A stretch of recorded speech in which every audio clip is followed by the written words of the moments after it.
This week on RSBANDB Update, Leagues 2 is changing. Region locks are getting easier, rare drops are getting boosted, and we finally have region and relic stats. What do these choices tell us about where Equilibrium works and where its design may miss the mark? Hello everybody and welcome to another episode of RSBANDB Update. Leagues continues and the trudge through regions is certainly on the menu for this coming Monday. Welcome back, Xurdones. Howdy, howdy. Avernic, you're also here. This was going to be casual week, but as you were saying in pre-show, controversy tends to follow. I'm going to keep the vibes good, though. I'm going to keep the vibes good. So starting Monday, the number of regions needed to get to the final set of unlocks is going down from 450 to 400 for the final region. 300 to 275 for the second, and 175 to 150 for the first region after Karamja. Whoop-de-doo. Yeah, and I say this being 15 tasks away from the final region. I am honestly, given how things have went this week and what we're looking at in the general sense of the progress here, I'm considering maybe just having a nice quiet weekend, if I'm being honest. Take it slow, take it easy. Just get your free region. Maybe, or not. But this is weird, because you got people getting to tier 7, not having the final region yet. And I want everybody to know who's listening to this again this week, that we hear you. You guys were loud and clear about the discourse on region locking that we had last week.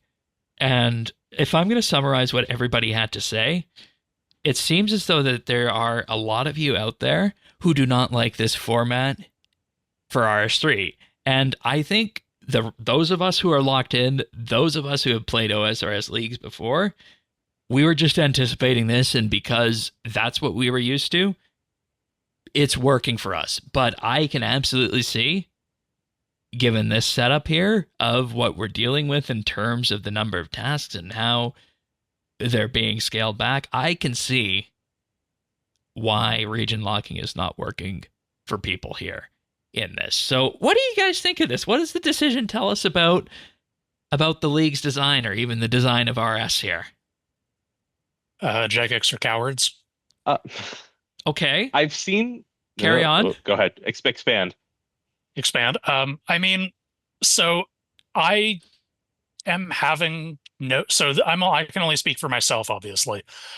I have not played old school leagues. I am not included in that category that Shane just mentioned, who are used to region locking from old school. I'm not having an issue with region locking. A lot of the complaints that I see about region locking seem to boil down to, I want to do certain things, but I can't. Which is always, the answer to that is always, okay, so tough do without. Luck. I want to have access to the next tier of mining ores, like a mine faster. Well, the answer is sit at the next tier below and mine for at 10 minutes. Marginally slower rates with your 8x XP or whatever. Or I want to have tectonic robe armor because crit chance goes burr at magic. Well, just don't get tectonic. Or either take the region or don't have tectonic and be okay with it. You don't need it. So a lot of my response to at least the complaints that I've seen about region locking, my response has been Crimea River. It's fair. Not important. It's fair. So I see Jagex looking at I see Jagex's response as, we don't want to say that. We want to make everyone feel good and fuzzy. So we're going to speed them along on their region picks so that they don't have to make decisions. They don't have to choose things. They can have it all. You can have it all, baby. Yeah, because that was the other thing that was suggested in the comments, was that there be another region choice added in, or even a relic that would allow you to choose a fourth region, or whatever region. And You know, that like I think that would be too much. And I just want to say, and then I'll pass it to you, Avernic, that I'm not playing this competitively. I'm not. But I know that there are definitely some people out there, and I can totally see the setup for somebody like who would be like this, who is, going for page one and has secured page one, but comes to the conclusion that now, with these region changes in terms of opening them up earlier, maybe that would have made me get points faster and to get to the markers faster. And I think that there's a discussion to be had that any modicum of this being a competitive game mode goes out the window with changes made like this today. Like I said, I'm not playing it in a competitive manner like that, but I can see people who would be upset about that. Carry on.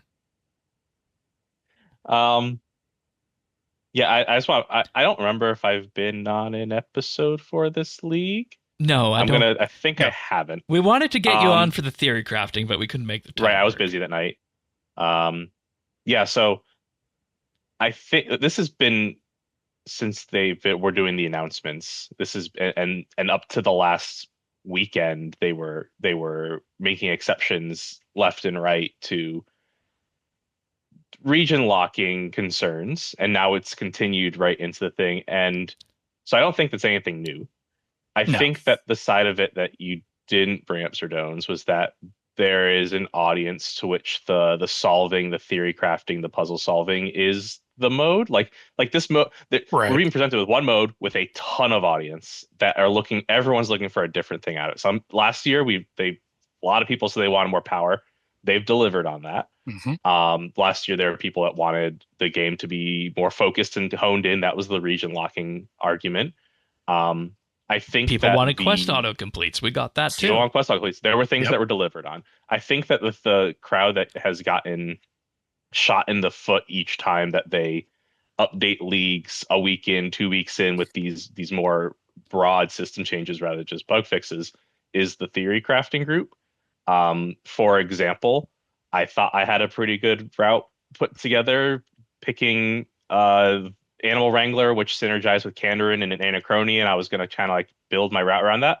But then before leaks came out, they gave everything that Kandarin had got stripped out, and any reason to pick it every time once the meta regions were announced and out in the open, it was, I think before the leak came out, it was Wilderness, Desert, Anachronia were kind of like the streamer picks.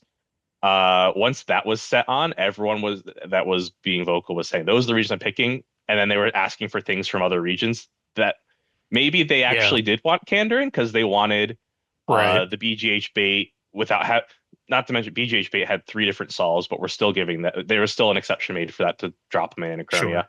Or they wanted the World Wakes abilities, even though there was a blessing that made it so it's like, oh, you don't have those, we're going to give you power on the side anyway. There were all these little exceptions being made before the leak came out. Because there's even that combat blessing that says, hey, if you don't have Sunshine, if you don't have 30% power plus all the time, you can just have some extra. Like there were solves for these things in the relics and blessings, and that those things were getting eroded out. So there was like a cool little puzzle system that was put together between the region picks, the relics, and the blessings that now, either intentionally or we can start talking about the transmute crystal grace thing unintentionally, they've kind of like destroyed the choice to the point where you can take one pick and because of all of these, and not to mention these are for the very clued in people, all these exceptions are not announced anywhere other than that blog post somewhere at this point, pages and pages down. It's like that sailfish dropped from dinos, something silly like that. So for the hyper involved, you get all this key info that the game doesn't work how it usually works. So you're breaking your game knowledge to make these insane little fixes that I feel like should have been solved by the choices. Or to your point, Xurdones, a lot of these things, like I'm sure we're going to talk about with Rejuvenation about the vertical progression of skills, like divination has rifts in different regions, or archaeology has dig sites in different regions. With the XP rates and the solves of leagues, you don't need half or most of them. You can sit at You Yeah. can live without Luminite. Like I know people were Yeah. like, "What am I going to do without Luminite?" First of all, Luminite's in 5 different regions. Like you Yeah, close you your eyes, will throw get a dart, Luminite. you hit a region where you get Luminite. There's one pick of regions where you don't get Luminite at all. And even then, you're skipping Adamant and Runite. Like you're probably going to be okay. Um, I don't know. I feel like that's the part that's been eroded away and is continuing to erode away. The crazy thing is, I've seen all of the outcry for um region locking. Like you gave us more regions. Maybe the last week, let everyone go to all the regions, get all the blessings, whatever.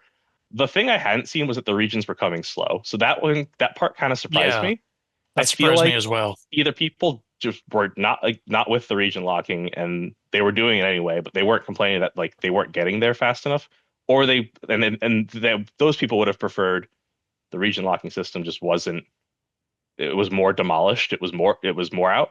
I don't know which side this is serving other than like trying to get them to that all those regions that they can get sooner and be like, you're having fun now, right? I don't think that this is solving what those people were asking for. It doesn't affect me. I got Anachronia, my third region, my last region yesterday, so it doesn't affect me. And whatever, I have other qualms with where the end game of leagues is at, but um, I don't know. I don't know who this is for.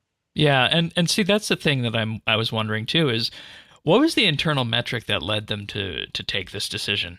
Did people slow down after picking one region? Like, is that the metric? One or two or zero regions? Like they were just like burning out too fast, so they were hitting tasks they didn't want to do Because too like soon. the other thing too I would be is astonished by that because there are a legitimate ton of tasks. Sure. Yeah. I mean, just to sort of say where I'm at, like this doesn't affect me either because I have been sitting on my third region pick for literally 3 days. well there you Maybe as go. people are running into too I many haven't bug even tasks. chosen my third region And- yet, and I could have days ago. And see, That's this is crazy. the thing. At the point I'm I at haven't with needed skilling, to. is that I could bust out these 15 tasks really easy when it comes to looking at skills like fletching, herblore, fishing, cooking. Oh, if you haven't touched those yet, yeah. So they're right there. And it's just a decision: do I go for tier 7 first and do PVM, or do I go and get the next region? I haven't decided on that yet. So it's like, what does this say about the state of the game? I guess is the question that a lot of people are probably wondering about this. And for anybody joining us for the first time, show notes to this entire discussion can be found over at update.show. We have a friends chatting game that you can hang out at Bits Bytes in a community Discord over at update.show/Discord. And of course, we would not be doing this episode without our experienced tier Patreon members, who this week are Amos Reed, Dominic R., Jade Gizmo, Jason S., Jesse W., Julia W., Keski Plays, Lemon Lodge, Luminos, Ricky A., Cyoaces, Smavin, Snail Mage, The Naked Captain, and Tim. Big, huge thank you to those guys. You'll hear more about our Patreon offerings a little bit later in the show. And I go to Pern's tent poles from last week. Or not tent poles, telephone poles. Tent poles are for something Telephone else. poles. Yes.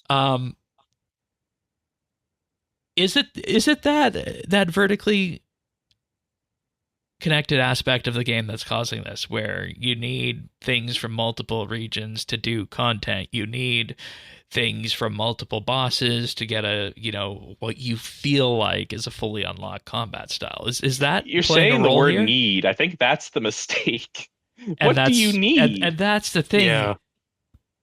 that I think a lot of people don't realize, is that on the combat side, You me need and a lot of nothing. other people, no, I don't need anything. I don't. I Me and mean, I was saying lot you of- specifically. Sorry, that was a collective you. Okay. Me and a lot of people did the fire cape in Mystic with the Mystic Wand and Mystic Shield. Yeah. Worked. Yep.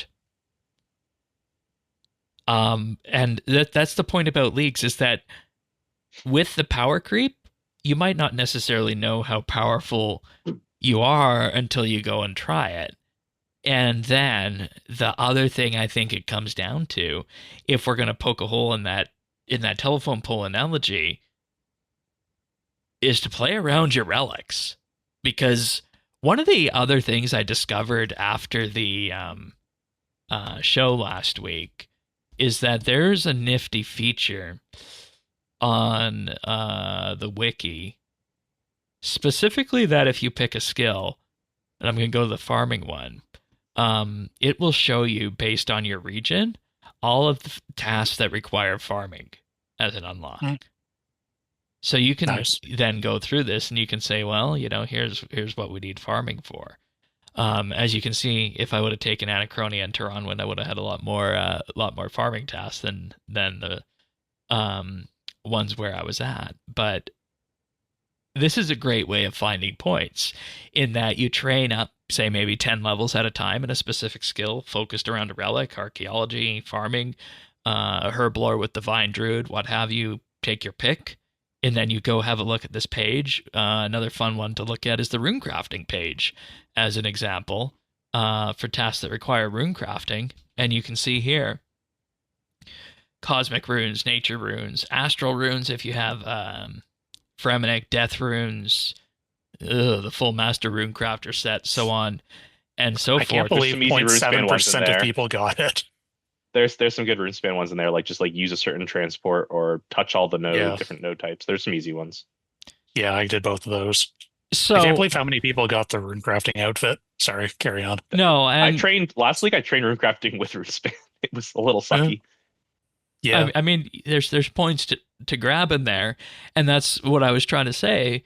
Is that you can lean on this, and you can say you might need more regions to get things done. Well, the point is, if you play Leagues as a focused person, focused on your 3 regions, it actually simplifies things. And you could look at these pages and make your choices into relics or regions before beginning. So if you wanted more skilling tasks, there you go. And yeah, Avernic and I were talking about this in pre-show, is that Kandarin really comes online with a lot of high-level skilling stuff later. Oh yes, there is a large disparity with a lot of the regions between are they a PvM region or are they a skilling region. Like if you're following the streamer picks, I'm sorry, you're picking the PvM regions. Yeah. Anachronia a little less definitely. so, but Desert, you have to Desert is work PvM. real hard to find Yeah. the skilling task. They are almost all desert the combat tasks.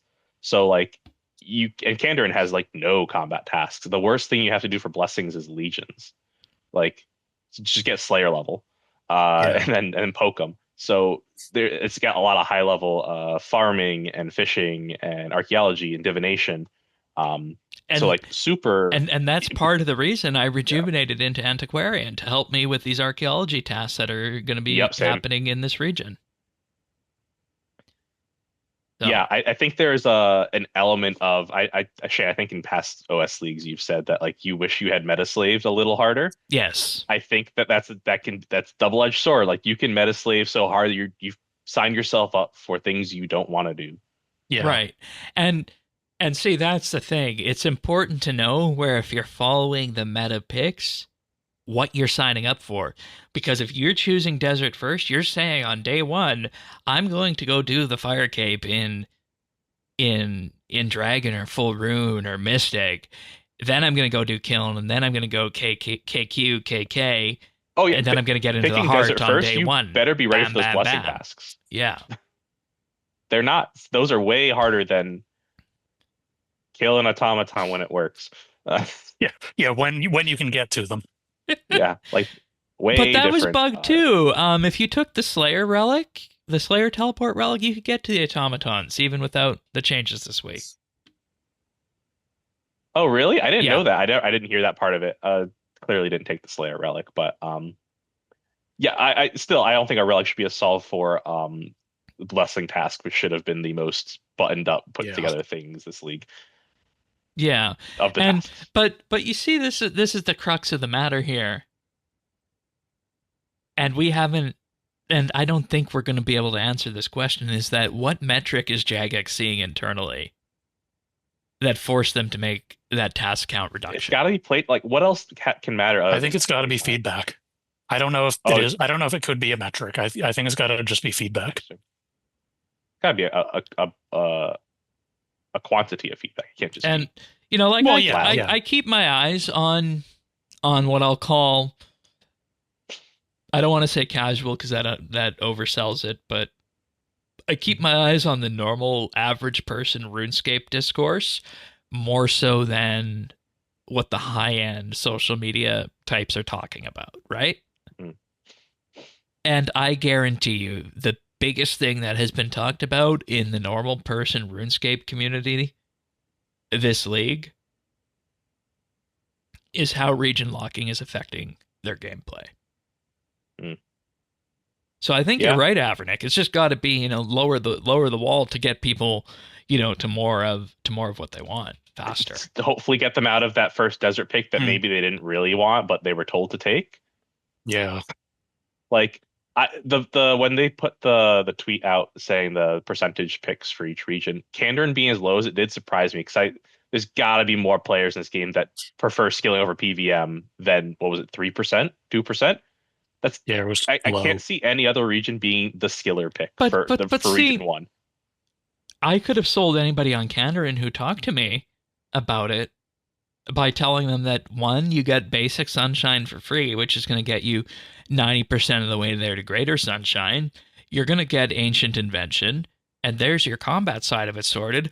Oh, and by the way, choose a relic that synergizes nicely with some of these skills in this region, because there's tons of points here at the high level. Yeah, and you never have to touch a combat, which I feel like appeals to more of the player base than 3%. It just has to. Yeah. So I guess to answer our question, and I feel like I have an answer to this one. You guys can disagree or not about whether or not progression was backwards, and that it felt like it was more of a point-based angle. I think what it comes down to more than anything is just that this is the first region locking league, and most of the tasks we got outside of the New Havenhide tasks are the same tasks we had last time. They would just put it to regions. That's been a big thing. And clearly last time they were gearing up for it. They said in a live stream before the league came out, they were trying to get that in last league, and they grouped the tasks by regions. Like, they were gearing up for it. I still think there is a large portion of the tasks that don't work so well for region locking, especially. No. I think even yesterday I was looking at something like Kandarin has a task to give Romley Weaklax a wild pie, which it's in Kandarin because you need the chompy meat to make the wild pie. Yep. But that task is then a part of that's actually a borrowed task from the Varrock task set, and the Varrock task set is a Misthalin task. Yeah. Not to mention, it being a Kandarin task assumes that you have Varrock unlocked, which then is like throwing out the window for what OS just did, where maybe we don't start with Misthalin. And so, like, there's a lot of like assumption and short-sightedness, and like it doesn't work. Well, and look at this one here too. Right now, the medium Ardoyan achievements can't be completed, which, you can do easy Ardoyan, but if you want to do medium, you're missing out on a task, you're missing out on 30 points, but the biggest thing you're missing out on, and this is a real strategy, is laps. Yeah, easy wasn't even completable till yesterday. There's quite a lot of area tasks are not completable because they either rely on multiple regions or they rely on regions that are drawn differently to how. And thus we're getting to the situation where every time I log in, I'm greeted to 200 free league points because they're auto-completing things every day. Yeah. Like, just not playing the game, you passively get points. And see, that's the thing. The way the OS League handles that is that if you choose a region and it's got tasks in it that can't be completed in that region, they just complete those tasks in the achievement diaries, which I see here. We didn't get to that point of doing that. They're not enough. They're doing them slowly. Very pruned that way. Karamja, you look at the easy tasks, there's like only 4 because they did a ton of them for you. And that was some of the fixes they did last week to the Lumbridge tasks to do the same thing. So like they're getting there, but they didn't launch that way necessarily.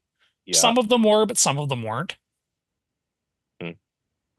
It's getting patched together as we're talking about it, which kind of sucks.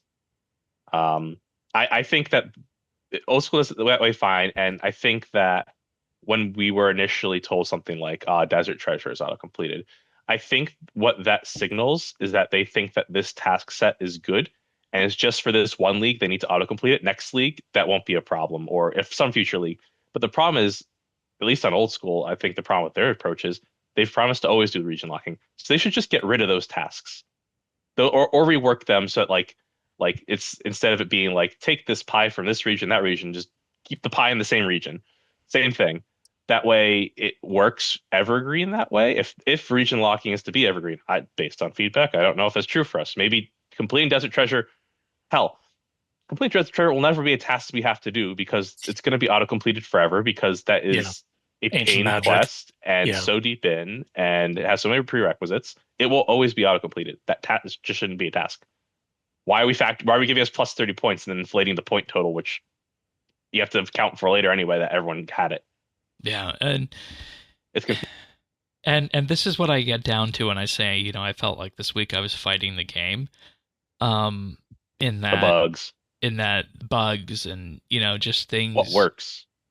falling into place, you know, actually getting tasks done for free. It's just so hard even for me to keep track of in that case. Yeah, and it's like, okay, I get this is our first region locking league, but the bugs that have emerged with this have just been Yeah, for a game mode, for all I said before about all the audience of game mode, I think the unifying thing on the game mode, and maybe I'm gonna talk about my ass and like it's good for new players. I think the main thing about the game mode is it everyone can use their game knowledge to complete it. Like it's about you knowing how to do these things efficiently, what you want to do, how they interlock, things like that. Adding in 100, 200 exceptions for the league of, oh, but actually this monster also drops this in leagues and this thing's auto-completed and you can't do this task and yada yada. It destroys that game knowledge knows anything and it's just keeping up with the news and being reactionary. And you know, there's a tiny bit of precedent for this on the OS League, and I'll just go to the example of this of these Echo boots, and these were an item that came out when Varlamore came out from Soul Eroded, and these are basically one of the best in slot boots in the game. You combine Guardian boots with an Echo Crystal. The Echo Crystal comes from Varlamore, and then the Guardian boots are a set of Bandos boots provided and upgraded with a black tourmaline core from the Grotesque Guardians, which is a Mauritania boss. So there you're already at Asgarnia, Mauritania, and that's Varlamore required for the Echo reward to get the Echo boots. If you wanted that, you would need 3 regions. So what they did this time is that if you're fighting Soul in Varlamore, you would just get the Echo boots. You didn't. That makes more sense. Like they should drop the Echo boots. Mauritania. Yes. Agreed. That's a good change. And that's the precedent that had been set in OSRS. And I feel like, to go back to the Sunshine example, that having the entire Codex of Sunshine come from Zamorak is stretching that just a little bit. It's stretched. I don't know if that's in the same spirit of because the thing with the Echo boots is that is I assume this came out not last league where everyone started in Varlamore, but before that. The Echo boots are a reason to pick Varlamore. That is a sell. Yeah. It had all this other strings attached, but you get rid of those and it just drops the Echo boots now. The reason to pick Varlamore is to get the Echo boots. Whereas what we've done is we have removed the reason to pick Kandarin. Exactly. They boosted a region, we diminished to homogenize, to make everything samey, to give everyone the slightest little damage buff, which had solves in the blessings / you don't even need because the blessings that would have meant that if you wanted shot to like do a Rex Matriarch, that if you wanted to do any real PvM with Sunshine or Death Swiftness, you got to take Kandarin in addition to your 2 other choices, which is going to be Desert, and then what are you taking on top of that? You taking Wilderness or Anachronia or something else? No. For anyone doing combat this league, Sunshine, Death Swift just don't matter. Like you've they really ascended beyond by miles. I mean the meta PvM, or maybe not the meta, maybe not for like ultimate meta PvM, but like a severely powerful PvM build in the current leagues only uses the auto attack. Which you could make then a point that you just run across the top of this blessing list and take Yeah. everything Right. everything blue. Yeah, or there's a build somewhere in there which is entirely off poisons and bleeds. Again, Sunshine and Death Swiftness don't apply to those. Like Yeah, you doesn't didn't matter. need it. Yeah. So and see that this is all treating a symptom of a larger issue. And I don't know. I don't know if I have the ground to stand on this yet. But I'm going to say that we need a mechanic that's different than region locking for RS3. And we need, dare I say it, maybe even a different temporary game mode. I said it. Because we're Yep. trying to copy and paste. Gone far to wide into the system. We're trying to copy and paste Trailblazer Reloaded, Raging Echoes, and now Demonic Packs, and ramming it through the door, attempting to make it fit for RS3. Are you saying we can't bludgeon the community over the head to like it? If we just give them the things from old school, will they like us as much as they like old school? So here's the problem with. I think Shane, you've gone one step back. I want to go 2 steps back. I think the problem. Well, we're I wasn't running sure up if the against, people were ready for that yet, so that's why. No, I'm gonna go more insane, and Do maybe this will it's gonna go so far it's gonna circle back to making sense. The wall we're running up against is any friction whatsoever. Throwing any friction in the way is ruining experience for someone. And there's what has look at Reddit, and RS3 someone's been like, what if at the about end of the since league the we just very have all the regions beginning? unlocked and all the blessings and all the relics? Like that's where we're shunting ourselves towards, is the just give everything, and then by the way, we're going to reduce the number of tasks it takes to get those things, and by the way, just go start whacking things for $1 million each hit when you log in. And I we're mean, done. from that perspective, maybe it serves its purpose well because it makes people have a fun time with it. Yeah. Yeah. Less of a game at that point, but you know. Right. And see, that's the thing. And what I think it gets down to about why it doesn't work for RS3. It's like you said, Avernic. How did you put it? It's about removing friction in the game, About right? removing friction, and that's if the only direction we're going is in the removing friction direction. That's the path we're headed down. I like your hopefulness that we could add a different form of friction. We've seen it in old school. Some they're okay with the region locking friction. They're not okay with the skill locking friction. Even though the skill locking one, I think you could unlock all of them. Yeah. How do you guys think skill locking would work here? As in, you unlock, you choose a certain batch of skills to start with, and then you unlock more of them as you progress.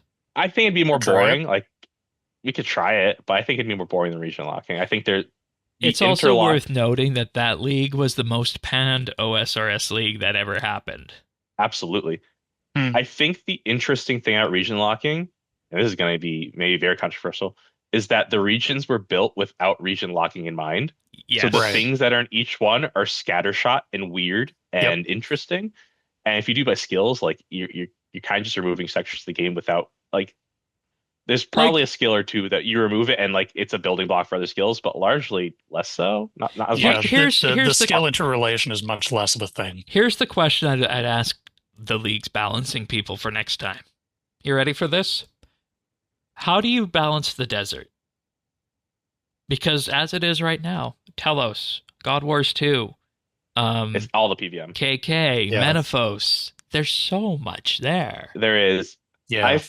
My thoughts are. Heist. I mean, I'm sure a lot of people were thinking about these things before we like got into it. Like, how are they going to do it? They kind of just did it a very old school way. You could do a point buy system. Like certain regions are worth more points than others. Like desert's worth 2/3 your budget, or you could pick a lot of other regions like Fremnik or whatever that are worth nothing.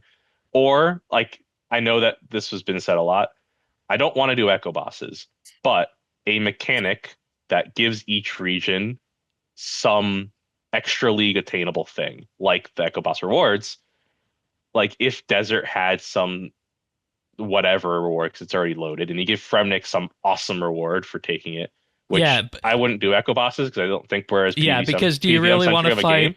Do you really want to have them come up with the Echo Dagonoth Kings for RS3? No, I think we would do better with something like a masterwork system. I think we do better with grocery lists. So like you go to a region, you check off all the grocery lists of the cool things in that region. You get all of like a unique thing from this tree or a unique thing from this boss. You put them together, you make your item for the Fremnik region. I think that's going to be a little closer to what we do than what old school does. I Yeah, think because we're a little RS3 more on the people scaling side. love We love masterwork our grocery items, lists. right? All the 110 updates, everything everyone loved was making the pickaxe, making the rune essence Yeah. pouch, making that's the shit we like. So just do that one per region and give Fremnik an insane combat thing, and then give Desert like a whatever utility thing is like balance them out. Desert needs a skilling thing because it doesn't really have much skilling Yeah. now. The one thing I want to avoid is don't make every region both a PVM and a skilling region, because then it kind of removes like going certain region paths to be more skilling. Like I think it has to be powerful versus not. Like so one region can double down on combat stuff. Maybe probably not Desert; it's a little too far. But like one of the other Wildy can double down on combat and make it super combat-y. And other skilling with it super double skilling. But like places like Fremnik just need propping up in anyway. That's a really good idea. That's a really good idea. Better than Echo bosses. We need to prop up regions where I keep regions. And see, that's the Yeah. thing. You need to look at this and realize that you need to do this league in a way that makes sense for RS3. Because I was, as people might recall last year, the biggest supporter and proponent of region locking, because last year's league was just too exhausting for me in terms of the sheer volume of tasks coming into it. This year it's different. Obviously, it lowers the cognitive load, which I think is great. But it's exposed so many other issues here. So. And then the layer of regional locking just didn't work on the base we had with the development time it got. It needed another month or two of polish. And okay, are we ready for the tinfoil hat we part can of the be show? forgiving to an extent, but We ready for the tinfoil hat Do it. part of the show? Pull up tinfoil. As we get I'm probably with closer you on this one. and closer to RuneFest, content is going to be more rushed. There wasn't as much rush in 120 construction. There was a bit in the league, and there might be a bit more in Havenhide. The idea being is they need a clear path for the after RuneFest stuff. So yeah, all of this I- could have come out after the league could have come out after RuneFest. I agree. When we got the most recent roadmap, it felt like everything was coming sooner than that when they had announced it in March. I think in March they said, Yeah. "Here's our plan to the end of the year," and then a month or two ago they said, "Actually, it's our plan to the end of September." Yeah, because They- Leagues they was pulled- supposed to be in autumn. They clawed back 3 months. Yeah. Leagues was supposed to be in autumn, so yeah. Or it was announced at last year's RuneFest for an autumn release. I don't know what they're making the path for. I think my tinfoil Well. is the other direction, Shane. Less about what's after RuneFest and more that I think that content was getting sparse pre-RuneFest. Like you don't want to go to RuneFest with the content drought, angry mob. I don't think. There's never an angry mob at RuneFest. But like, for better or worse, I'm sure we all said it. Road to Restoration took resources from content this year, and content was sparse. Has been sparse. This is the most I've played all year. This past 2 weeks. Yep. I played Haven Heights for 2 or 3 days. I played the dig site for a day. That might be it. Like here or there, but it's been. That's my tinfoil is the other direction. I think they're fair trying to get enough. people back on, and it worked. Like I think you look at the player numbers this past week, and it's the highest it's been in a long time. Yeah, Mhm. they have. So In a way, like the construction update didn't move the needle nearly as much. no, but the interesting bit is that in terms of the energy for the game, both just in terms of people who are interested about it and looking at things on social media, as Mhm. soon as that July month ahead was announced, there was an energy shift in what I was. Yeah, you seeing announced on 3 months of my- content. I hope so. Yeah. Yeah. So That's the point of Yeah. releasing content is to keep people engaged. yeah. Mhm. I But- hope. Okay. I didn't intend to do that much diagnosing on region locking and coming to a conclusion as to why it didn't work on that episode. We were considering about maybe if we needed to change that for a different week, but I think that's done and dusted for now. How do you feel, Xurdones? Yeah, I mean, we'll see what the comments say. We had a lot of comments about region locking in the last video. So clearly this is something people want us talking about. Yeah, and I mean, Maybe they want us talking about it more. I guess we'll find out. yeah, and I mean, Maybe they're gonna be mad we talked about it. I still Maybe. feel like we need to sit We get down mad we didn't say the right and do things. it from a a proper analytical design perspective on that. So we're gonna do that. But And is that going to segue? and exactly, one of the options of where we do those things sometimes is the Patreon monthly bits. Those are some of the most insightful shows that we do. We often come away with new revelations about it. So if you want to access that, you can support us on Patreon at patreon.com/RSBANDB, just like all these fine people do, including Alvaro L, Amos Reed, Arvids L, Chubura, Dominic R, Forceful Turd, Gil Fleur, Imperialis, Jay Gizmo, Jason S, Jesse W, Julia W, Kesky Plays, Lemon Lodge, Luminos, Matt Man, Mighty Myth, Michelle M, Mike Wings, Mongrath, Parnassius, Ricky A, Robbie D, Samuel FL, Sanguine RX, Scott DS, Shane, Shirt Pants, Sly Oasis, Smavin, Snail Mage, Squidman 8, The Naked Captain, The Dabbing Goat, Tim, Ukulele Steve, Woody, Zant, and Zazakon. Patreon.com/RSBNB, starting for as little as $1 a month, you gain access to those special shows. This is the monthly bits, as we call them. The last one was about the Mod North interview, which I think we've all recovered from now. Going forward, the poll will be posted before tomorrow's episode goes out, and Patreon members are encouraged to vote on those because your vote matters. Sometimes those polls come down to a tie, and people have said they didn't vote, and that would have impacted the vote. So, as Xurdones says, vote early, vote often. Patreon.com/RSBNB. We also have our community tier at $3 a month.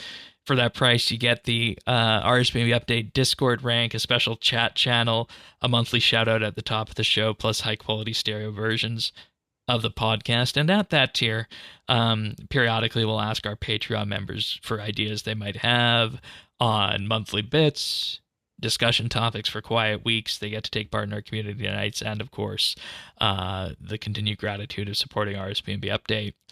For our $5 insider tier, you'll get a weekly shout out on the show, expanded clip archive access, plus outtakes that we use to make the clip show at the end of the year.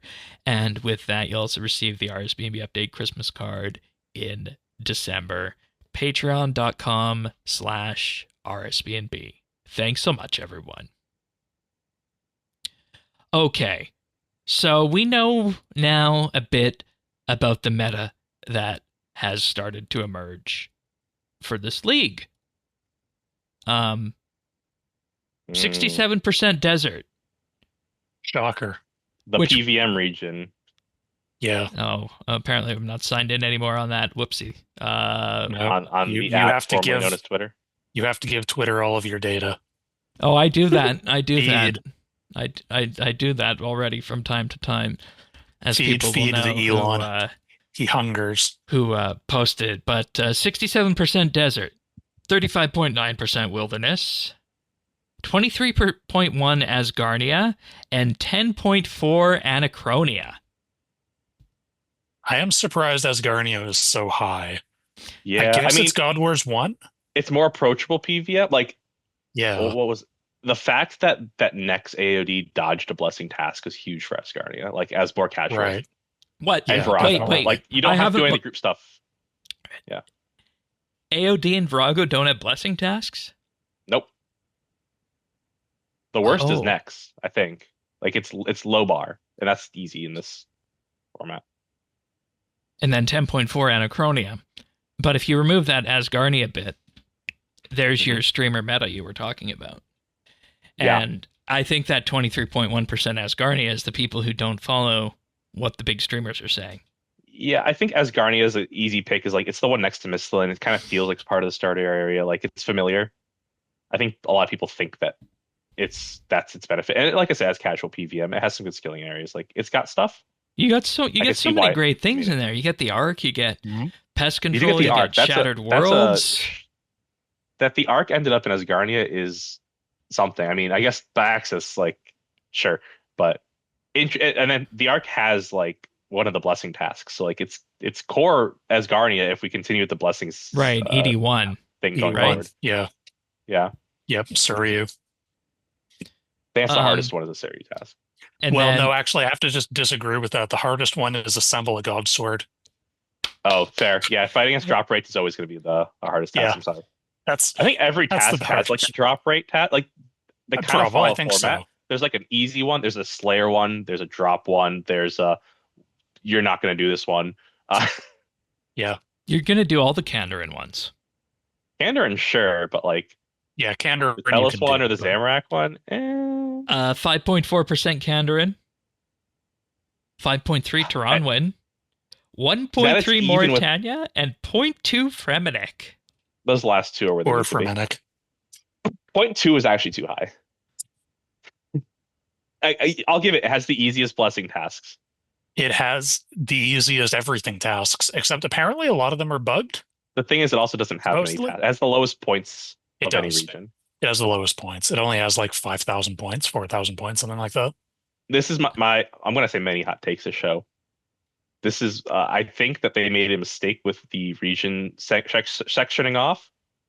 Demonheim should have been a Fremnik territory. Ooh. Spicy. I don't think Wildy. I think Wildy got a little more than needed, and I think Fremnik But how do you really did. I mean, I guess you sell Daemonheim as Fremennik just Yeah, based it's on Fremennik. like who's there, right? They're the current It's- settlers. It's the access that's the tough part. It's same as like the reason the Sure. Ark is part of Asgarnia. We because got you around get that there. issue. They'll hand you a rank kinship in your inventory as soon as Yeah, they put I a guess. teleport somewhere. They'd figure it out. I think they'd figure it out. But I guess. yeah, Fremnik got screwed. Yeah. I mean, there's no real surprises there. If we go, I'm surprised Kandarin is as low as it was. If we truly. go, I think- no, go ahead. No, I think there were a lot of Kandarin truthers the week before League started. And, Truthers. didn't catch on. Didn't catch on. What Sad. are Kandarin Even to the truthers? point, I think on some of the RS guy videos, he was saying, if you like skilling, take Kandarin. No, it's a Kandarin. But see, that's the thing. It's like, did people do their own research about what regions to pick, or did they just go with what? Probably their not. Probably video most people people are are just doing? following a guide. They're following their A favorite wise streamer. Shane once said, I should have metaslaved more. I think it's your fault. You did this. We're But all looking even- for the one who did But this. but even within metaslaving, there is a bit of wiggle room. I mean, that's literally Like, I the think- definition of metaslaving. I Is think that there you is can. no wiggle room. No, I think you can make an argument that if you have Kandarin and Wilderness, you are part of the meta. You It's can just a make that question of argument. how you augment it. You can make that argument, but it falls apart when people are just they're not doing their own research. They're just following a guide.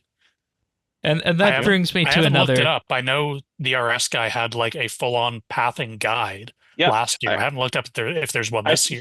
he recommended things, and he even sold Kandarin as like if you're doing like the invention builds with God Blessing too, like Ancient Invention might be a good pick. I think that's a little overblown. I don't think you need Ancient Invention, but like Yeah. it was sold a little bit to people, and it's as low as it is. Is what it is. I liked the pick, but I also think there's a lot of room in the Relic and Blessing and region choices But let's to make cool let's combinations. tip this on its head. If you take any of the ones on this first card here, your choice for the Mhm. third one between Asgardia and Acronia, what are you missing out on from these four to have a fun time with PvM or skilling? What are you With missing out on if PvM? you don't have these? Very Nothing little. PVM wise. Crystal flasks if you don't take the superheated. If you don't Relic. take you can get her. You can You get also- that through relics. Or Voidwalker or Superheated. Like there's two ways to get it. Who needs potions? Like seriously, I'm not even using Yeah. potions this league. And see, No. that's the thing. Oh, I'm You not don't going to need a have. single combat thing other than Smith armor and relics. And see, that's the thing. People are like, oh, I'm not going to have overloads. We got on You don't need just fine overloads. last league with the supers from Mazcab. You don't need it. You need the blessings. That's it. Count your Barely blessings, Smith armor. kid. I had level 15 magic yesterday, and I was like, I should train this up. So I took my Lord of Light over to automatons, put a level 1 staff on, and I did no damage until my button was ready every 12 seconds, and I hit it. And then I went up 5 levels, and then I waited 12 seconds, and I hit it, and I went up 5 levels. You don't need anything. The only two things I can think of, neither of which are at all meaningfully impactful. Ancient Invention is one, and the other is high-level shields for non-melee styles. From Because the Mauritania, Rise of the right? Six shields from Mauritania. But those are not important. You don't need either of those things. You can get I'm doing my necromancy with a primal +5 shield. It's fine. Yeah. Yes, Yeah. you take an accuracy hit. It doesn't matter. Yeah, with how they changed accuracy, it's like you still hit, just at a slightly reduced damage. It does not Right. matter at As all. long as you have more than 0% accuracy, you're do. fine because Lord of Light. I was meleeing all 3 Rex Matriarchs to do that like kill them all at once task because I still had 9% accuracy. I was Right. fine. Yeah. And that's the story of these regions and why having something that will break down the walls next time is so important with that. I want to look at the relics. I think we touched a bit on the dominance of Golden Touch. They don't give us any other percentages for the other ones, but 67% was Golden Touch, 51.5 was Divine Druid, and 53 Voidwalker. I'm surprised Voidwalker got as high as did. I picked it, but I did not think it would be a popular pick. Nobody has Random sold me on bullshit, Voidwalker yet. All of the random things that bullshit I've go. heard. Random bullshit go. The two things that I've heard people say that Voidwalker is good for is access to dragon equipment. Yep, that's a couple tasks. And energy, which is really only important for like if you didn't take transmutation, there's some some divination transmutes, and you will have infinite divine charges. It's also been good for me for cheesing out engrams with energy and regions I don't have. Oh yeah, that's fair. That's a big divination solve with Kandarin. Right. Yeah, if you have Kandarin, yeah, sure. That's fair. Also, it gives you all the things from the other relics. Granted, I think I took every relic that gave shit, but like Crystal Essence, if Transmute wasn't also solved, Crystal Essence, insane. I used like 1/10 of what I have, and I got 50 mil XP in rune crafting. I'm set. Golden Feathers, I got the 50 mil prayer task with Golden Touch, but those are all great items. Yeah, and Divine Druid was up against Animal Wrangler and Superheat. I think I took the least popular one, but I see why people took Divine Druid. Yeah. My problem is that it's not great for divination, and then for Herblore and summoning, those are skills I'm lamping. I don't need that in combat. And plus, you are gonna have Dream. Herblore has many solves in this league too. Herblore has so many solves this league. Yeah. Every other relic gives herbs.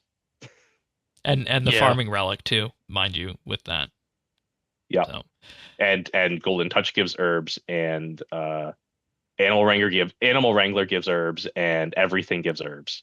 Everything gives herbs. On to page 2, 58.5 transmutation. We knew that because that's the shiny object one there. The others, and if anything, that seems low with time. If anything, that seems low just because of how powerful it is. No, it's not low. The PvM people go for Antiquarian here. Oh, yeah, because they want the energy. The relics. Yeah. For the Production Master tier, 56.8. And the other options there being Crystal Grace.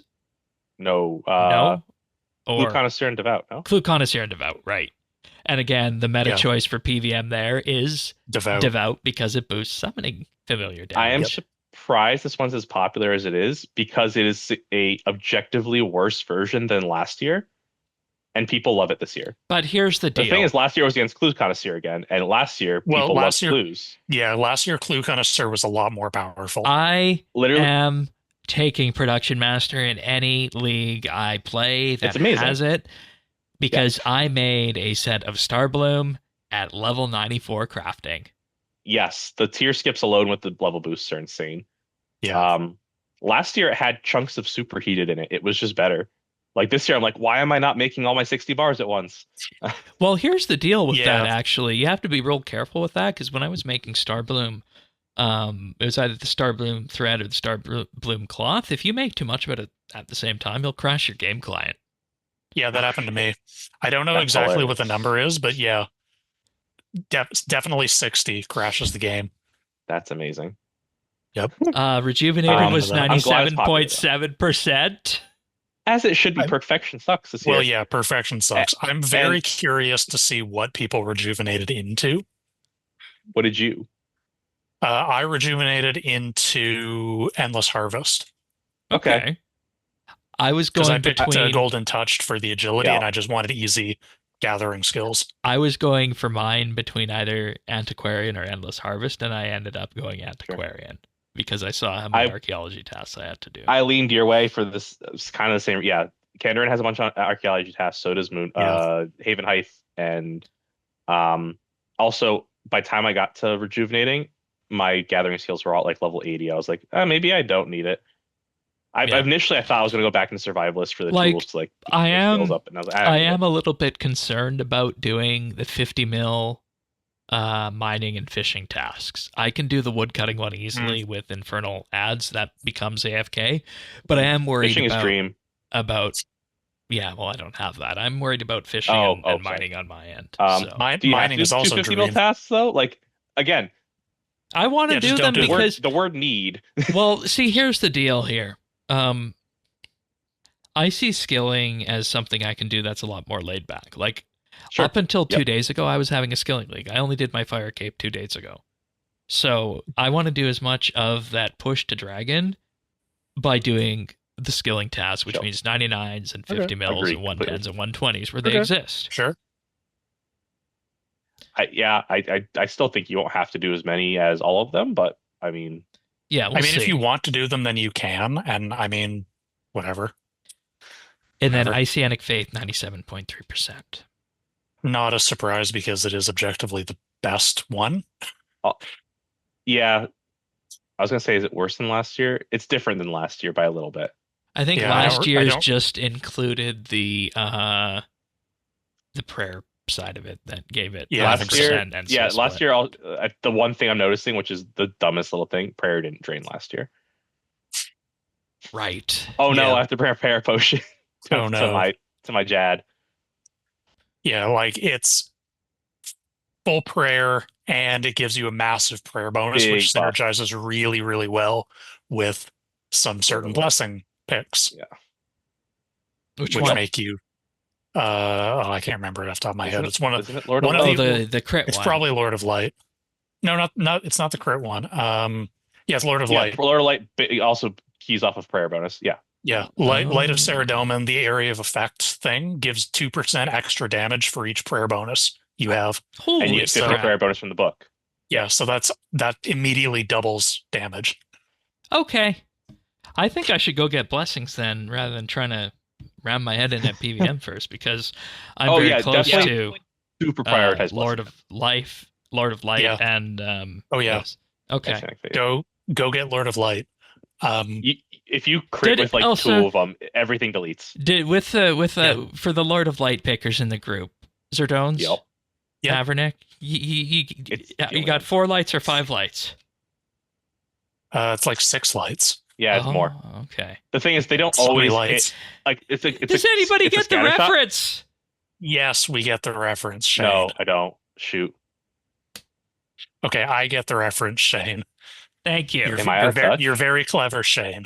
Can someone explain it to me? It's Shane. It's a Star Trek reference, obviously. I'm not out of touch. It's you. Got it. There was a Star Trek episode where Captain Picard was being tortured, and there were only 4 lights, but the Cardassian insisted that he must see 5 lights. It's the Star Trek episode that it's 1984 in space. Yeah. Very good. Yeah, very 1984 was a good book. Was a really good book, wasn't it? What an amazing idea. Okay. Anyway, so that's the meta between regions and relics and everything. We don't have a blessing one yet, do we? No, we don't No, have we the don't have blessing the one blessings yet. yet. I guess you can refresh it, so it doesn't matter as much. And the thing I want to say with relics and regions as it is that I think we're doing a lot better this year than we did last year, with the exception of these 1000%, last two. yes. Definitely. I think I looked this up because I think Lemon in the Discord expressed surprise to this. Last year, I don't think there was a single tier where the number one pick had less than 60%. Yeah. You remember? And I'm going to even say that this year's tier 6 isn't even a problem. It's rejuvenated. That's we've maximized fun. Well, that's not a problem. To be fair, this year's tier choice. 7 is a problem because Naragai Edict is still bugged. If that wasn't bugged, that might have been more competitive. And then there's certain bosses like Yak out there where you don't want to bring an execute. So, right. Yeah. Not taking damage is just fun. It is. Yeah. And see, I think what we do is that we have fun with the league. We come back to it and we question where the cracks in the system are. We've already talked about those with regions. I'm seeing them with divination. I'm seeing them with invention again. And, given the fact that nobody took perfection even in this form and that it had to be super busted last year for everybody to take it, I think that speaks volumes about invention. And, that entire invention divination thing, it's got to be dealt with in the main game somehow. Yeah. I mean, I think we just need to, okay, here's a hot take. Everyone should just get 120 invention for free. Because let's be honest, the way people are training invention is wait until you get your highest XP multiplier and then camp discovery. Camp blueprints. For leagues, and that will get you to 100 mil easily. And that's not fun. No one likes doing it. But why would you do anything differently? So there's my hot take for the episode. That sounds worse than trying to find the gout tuber. Next league, just give everyone 120 invention for free as soon as they unlock it. Because it doesn't matter. It truly does not matter. But what does that mean for the main game, Xurdones? That's the question I want to ask. I mean, I think invention in the main game has its own issues. I think the biggest problem in League specifically is just that invention doesn't matter. Yeah. You don't need it for anything. It's a thin layer of icing atop when you're it only matter if devices or machines or something like that matter. It can never matter for combat or skill. Already, blowing bosses away with Lord of Light. Right. Why do you need it can't matter that way. Precise 12, eruptive 8, biting 8. Yeah. Why do you the need same that? reason summoning doesn't matter. Right. Who cares if you have a Ripper Demon? Even doing plus 500% damage, it doesn't matter. I'm not going to say what just came to my mind. We've had enough. Combat support skills are solved with blessings. Almost like 10 times more than relics solve skills. Yeah, that's true. Yeah. All right. Let's see. Was there anything else I wanted to mention with the meta? We already kind of talked about where it failed or didn't fail on regions, relics, and unlocks. So I think we're probably good with that. Coming on Monday, there is going to be a boatload of fixes for drops that people have been wanting for a long time to be fixed. This is amazing because this is like 1,500 points that are now actually reasonable. Dark Nihilus, Stadius Warhammer, Obsidian Weapons, the Holy Elixir, the Wilderness Weapons, Totem Pieces in Anachronia, Demon Slayer Equipment, the Dragon Full Helm, Glacier Boots, the Araxite Pheromone, Gemstone Armor, Linza's Equipment, and Vital Sparks. Yeah. A lot of the, Holy Elixir in particular is such a pain if you took Wilderness because you get so many sigils before you get a Holy Elixir. It's insane. Although the one thing that I notice not on this list, Godsword Shards. Oh. That's why people have issues with them because they're not boosted. Yeah. Yeah, that should I be think that they should might really be actually boosted. be anti-boosted because do you get like you get them only if you fail a unique roll, right? Oh, the hilts being boosted I reduces the think. chance. I'm not 100% sure about that, but I think that's what it is. That would be hilarious. Just did a quick search. Somebody in the official league server took 2,000 kills to get his Godsword Shard 1. I believe that. Ugh. I believe that. Wow.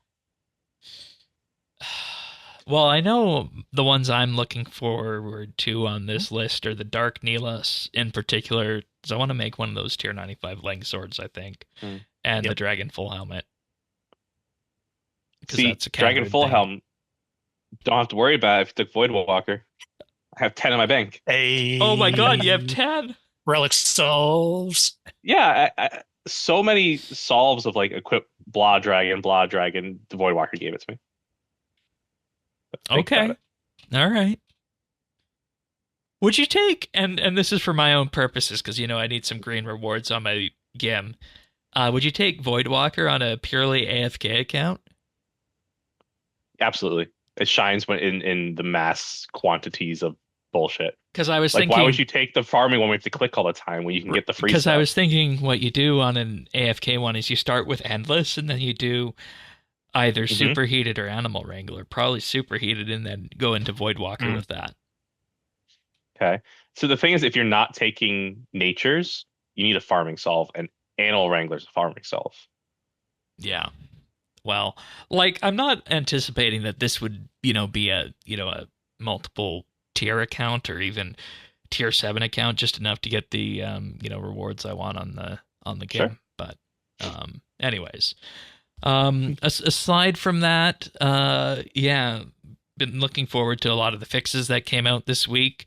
I know one of the ones that we were very happy to see as fellow Kandarin enjoyers was the automaton fix. So with that, I think we can move into what we've been doing in the league. So Avernic, you're the newbie on this panel. They know where we went, okay. So tell us briefly what you did.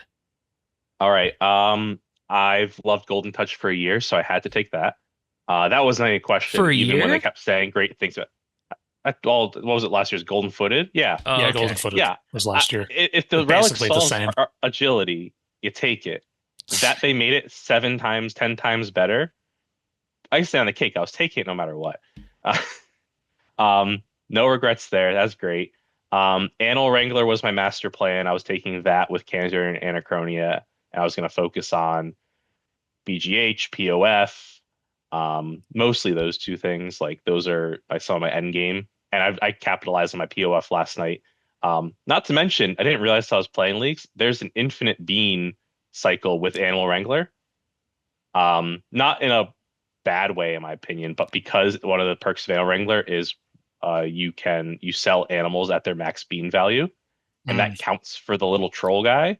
You just buy your inventory full of animals, click them all to make them babies, and then sell them for more than you bought them for. Nice. So you have the 10,000 bean test done then? I have 200,000 beans. Last night I was doing advanced time corbiculas, and fill an inventory full of those, and those sell at max beans as well. I've been debating about whether or not I try my luck at the black dragons to see if those were boosted this year, if the baby blacks have been boosted, so I can get the royal dragon farming done. It's a good question. I mean, Animal Wrangler boosts animal acquisition by like 10 times. Yeah, so that's good for you, but it's gonna be good for me. Yeah. I think that Animal Wrangler might have been the most synergistic relic choice available this league. Like, you pick that, and then you really you shape your league more around it. Specifically picked Kandarin and Anachronia. It is calling out to Kandarin and Anachronia, because if you don't have one of those farms, and I like that interplay between relics and regions, where like the choices affect each other, and you can pick. Like, then you're like, oh, well, if I don't take Kandarin, I shouldn't take Animal Wrangler. Then you think a different path. So I like that, and I followed through even though things were diminished. I've enjoyed that one. I think I didn't capitalize on its usefulness other than like double fishing, and it banks the fish till much later. So that was a sleeper pick for myself for late game gains. Voidwalker, I like random bullshit. I think I was leaning Slayer until like the community talked me out of it because they're like, just don't do Slayer. I'm like, sounds great. Yeah, Reaper Yeah, tasks just do Reaper. are the Reaper sleeper tasks has been insane. solve this time. I have comments to make about some things that might be too crazy. Reaper tasks might be on that list. Like it might delete Slayer as a skill. Um, so Voidwalker's been great though. Even though I took like every relic that gives the random bullshit, I still get extras on top. Crystal Grace, I took not before the brokenness of Transmute was even known. I've been happy though with like, yeah, everyone says you technically solve runecrafting, you technically solve necromancy, but with extra steps. I'm doing with no steps. So necromancy, easy with rituals, easy solve there. Need a lot less materials in, get my multipliers, all that. And Crystal Essence gave me 50 mil runecrafting experience in like 10 minutes. Like I accumulated so much, and then finally I got Anachron. I'm like, time to get time runes. I should train runecrafting. And then I just spam click on the nature altar for a minute. I'm like, okay, I have 100 runecrafting. Go to the time altar, click it for 10 more minutes. Okay, I have 50 mil XP. Done. That was fun. Production Master, I like a lot. It does feel weaker than last year, but the plus 6 level boosts are just great for boosting yourselves into higher tiers of tasks and accelerating you along.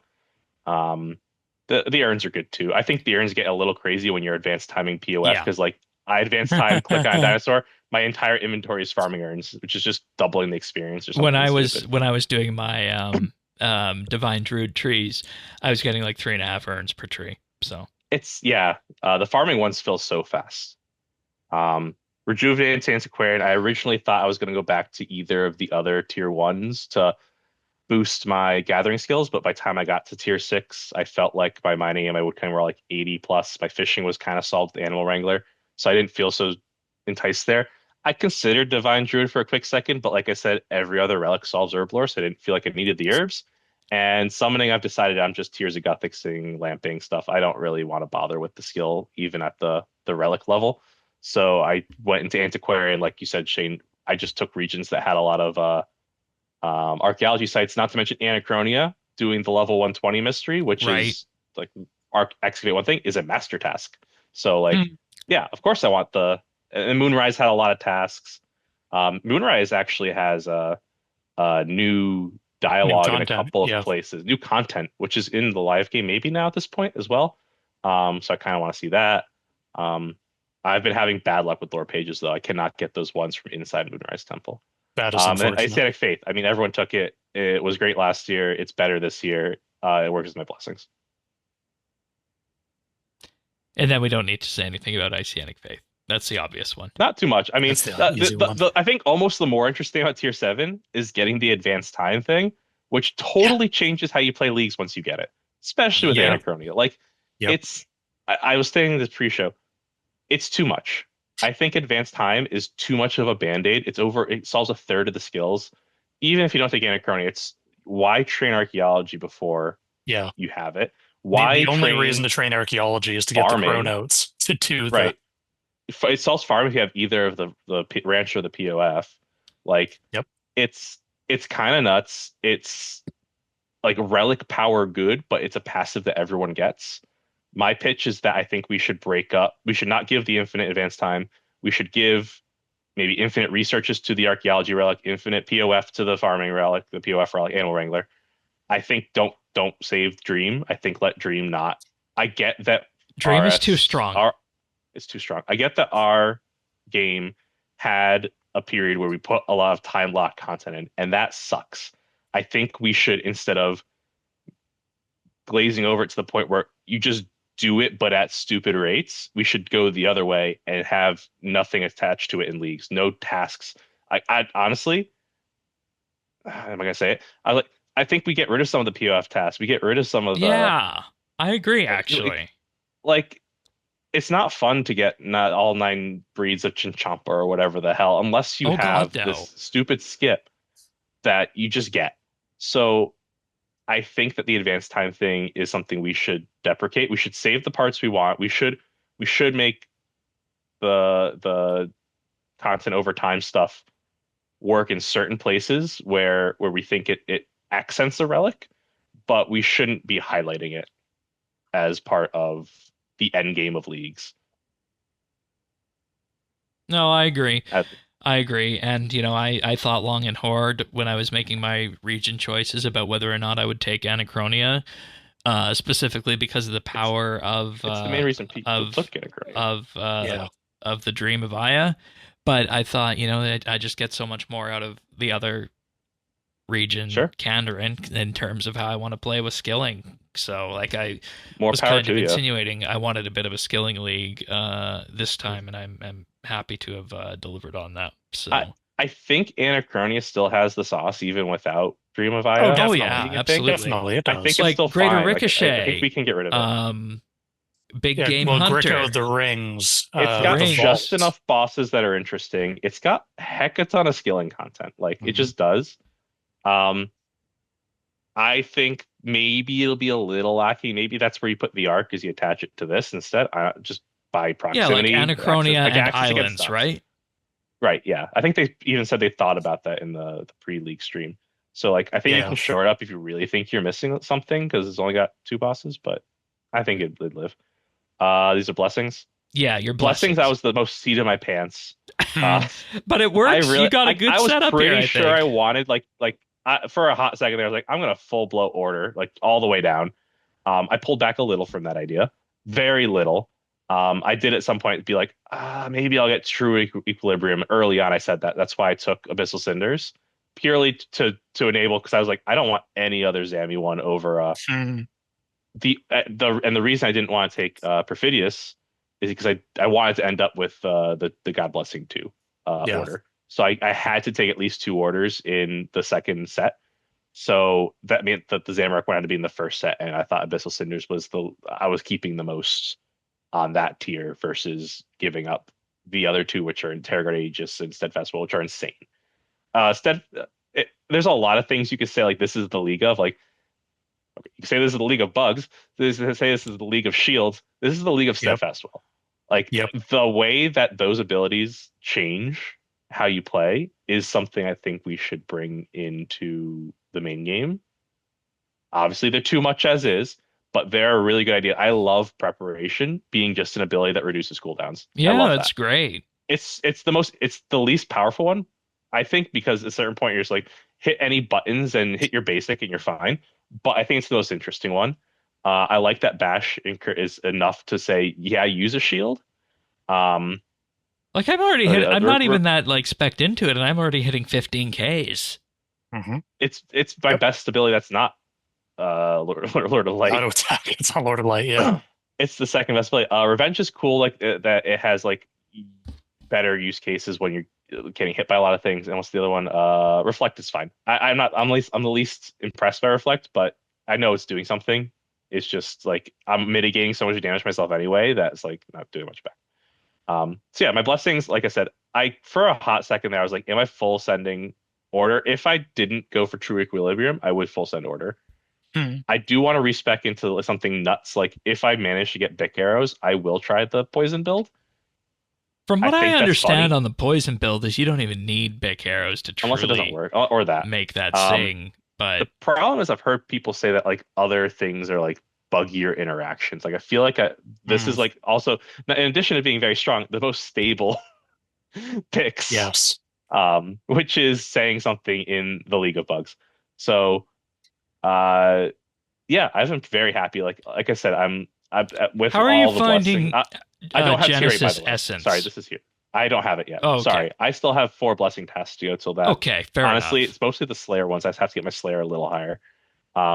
So I'm excited for that. I don't think it'll be the game changer I'm hoping it is. I think a lot of my damage is coming from other places other than like what my weapon that's is. true. But I'd rather that I couldn't get myself to pick enough chaos ones to get the chaos one.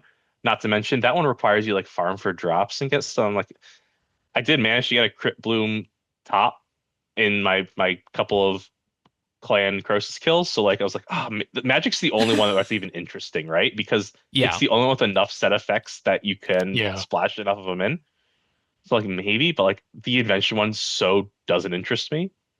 And Like- and see, that's the thing I was looking at is that, based on how I'm setting it up, I feel like, to start with, you can go for Power Archive and whatnot. But in the end, It's the easiest one to end up on.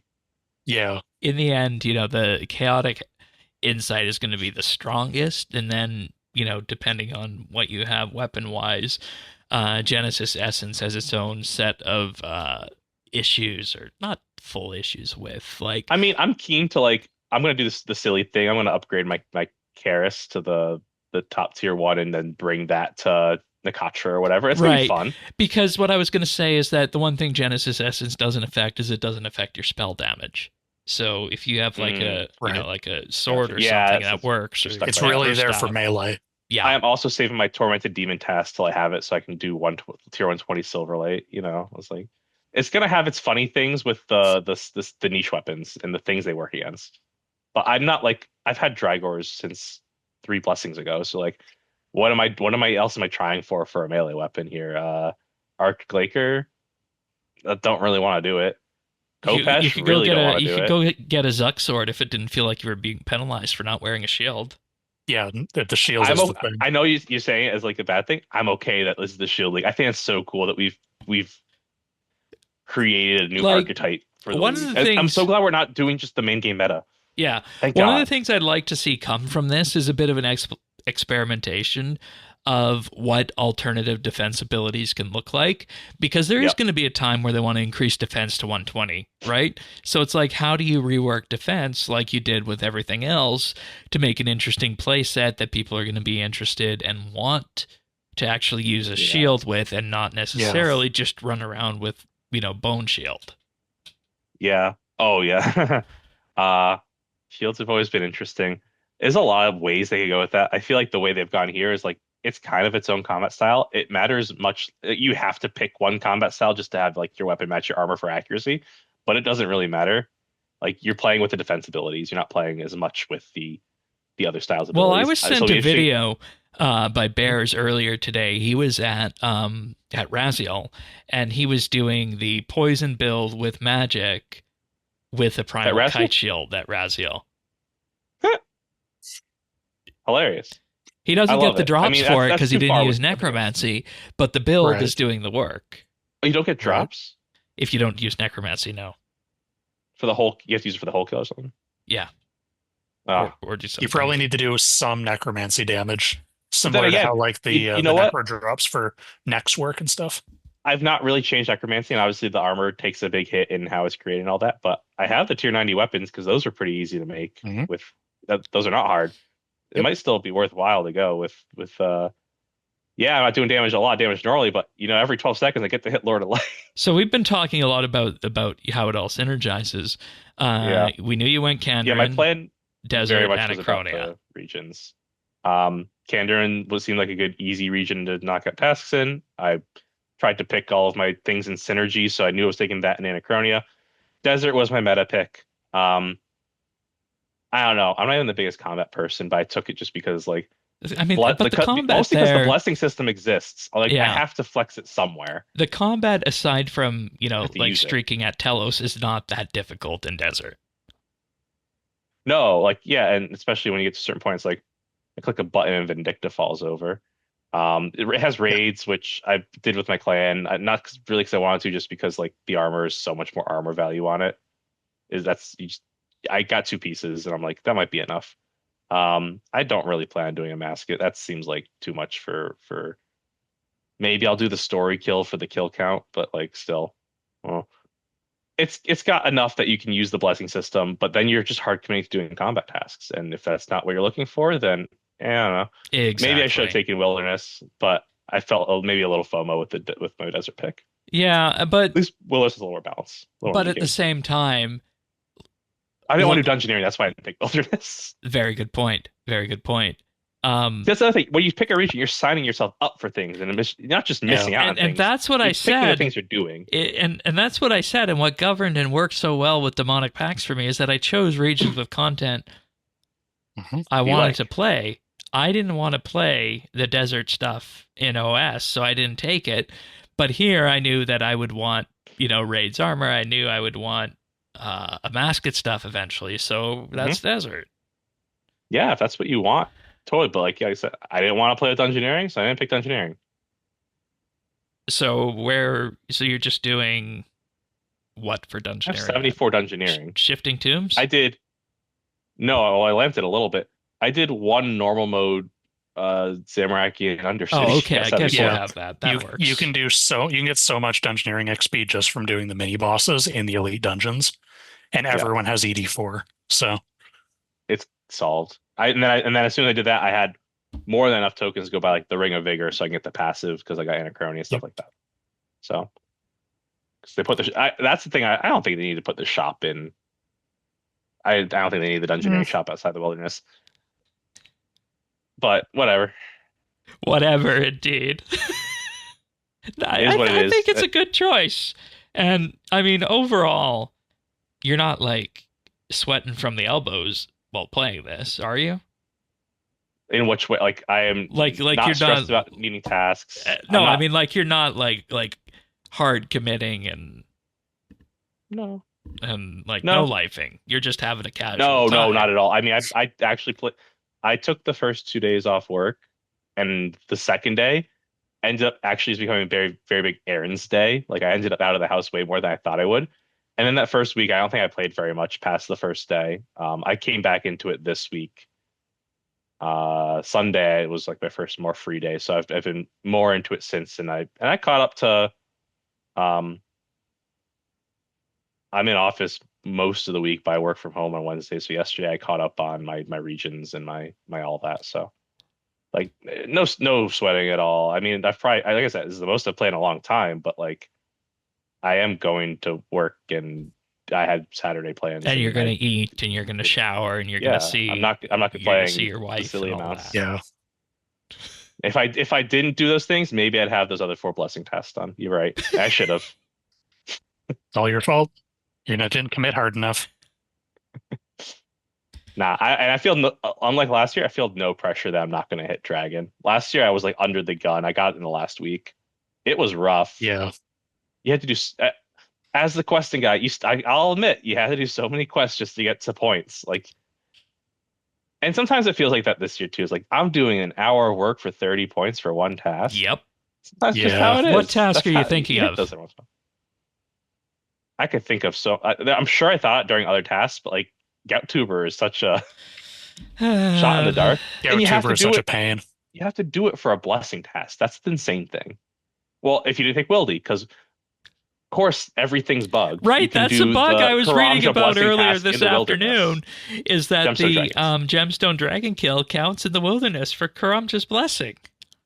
And if you take Asgarnia, you can get into KBD and take the Wildy blessing task. What matters? All right. Anything else wild. about your adventure you want to share so far before I move down? I liked the journey here. I feel like Leagues Endgame kind of sucks. That is kind of how it goes. Well, I guess that's why most people tend to drop off towards the end. It's sucking because I'm just doing a bunch of silly gimmicky things. It didn't even matter what the choices I made were to get to this point where now the choices didn't matter. Yeah. Advanced Time is really like coloring my experience right now. I will say I'm very the combat on one hand, I'm like, it's fun to hit the 300k Lord of Lights every once in a while, but then also it's like, so nothing mattered. Like, and I get that. I think that this is a thing demonic pacts, right? Like having the blessing resets, like people could even just respec back into the best thing. Like the blessings don't really matter as much because there's respecs. Yeah. Like, and they've given us enough of them too, which is really good. Oh yeah. Yeah. So like I'm not like the combat is like not even the point anymore to the with that how that system works. It's more about like the hard choices to me. And now that that's done, like I'm done with that part of Leagues. I'll grind out to Dragon. It's just a grind at that point, yeah. But it's just a grind. It's not interesting anymore. It's much less interesting. Yeah. That's actually kind of, I guess, maybe the point I'm getting to is why I say, well, maybe I'll just take a break this weekend and see what other tasks get completed for me over the weekend to maybe move things in that direction. But where have you been, Xurdones?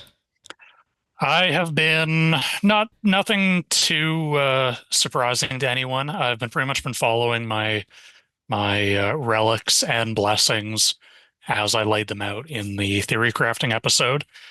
The only real changes are I went for Icenic Faith at tier 7. I had said I was planning on Naragai Edict because of the armor value that it gives you that synergizes well with the Order Blessings. But I didn't do that because, as I mentioned, it is bugged.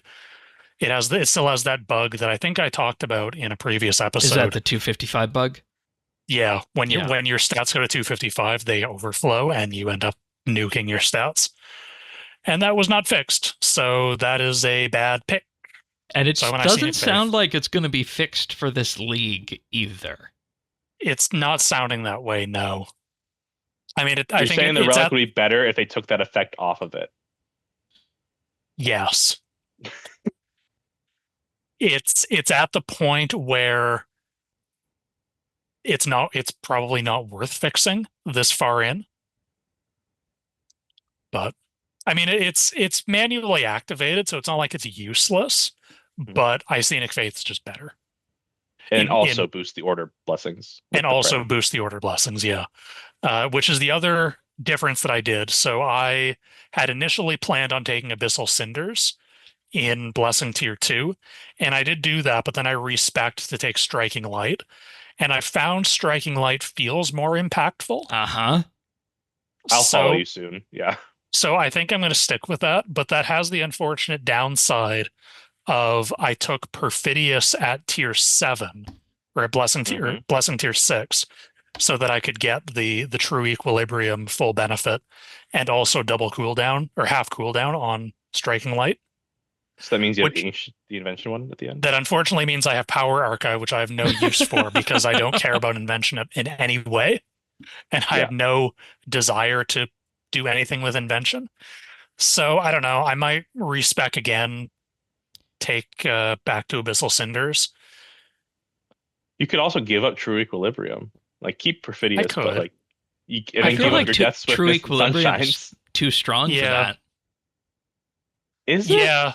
Well, it's where's my game window? True Equilibrium. Stop closing. It is, yeah, I mean, it's 75 ability damage, 50 armor, and 5 prayer bonus for each relic alignment.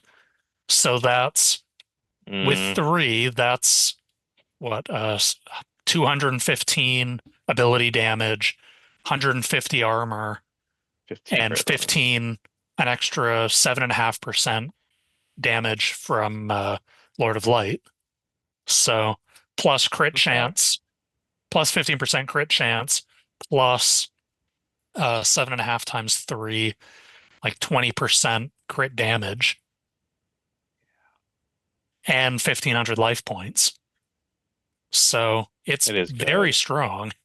It's very good.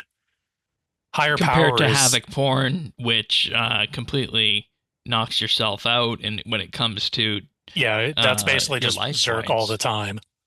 Or hear me out. What if you did True Equilibrium, but only for 2 alignments? What if you didn't max all 3? Yeah, that's another option. Yeah, that works. That's another option. Although I do like having Perfidious and the having the cooldown of Striking Light. Did we determine whether True Equilibrium looks forward or if it looks backwards? Always. Always. It works. Okay.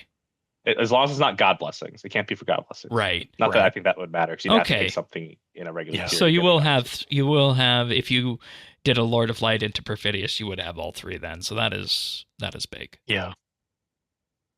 Yeah. But True Equilibrium, Lord of Light, Perfidious, that locks me into Power Archive. Yeah, which is the most uses of the 3. I think that definitely for my play style. Blessing. God Blessing 1 might be more impactful than God Blessing 2. Yeah, I would agree with that. I don't think anyone's struggling for weapons need Genesis Essence or damage. And Power Archive is just useless, and like we said, Kak Insight is just hard to utilize. Yeah, it's very much for the more hardcore theory crafters. Yeah, so I want to get to that point where I can do Chaotic Insight, but I need to get some Tectonic, I need to get some Sliske, I need to get some Amasket stuff, and that'll probably be the end of next week by that. Throw on some Crypt Bloom time. or that. You could do that too. Yeah. What did you do for So, regions, Xurdones? Is that still for regions, it's still the same. I took Wilderness first and then Tyrannon.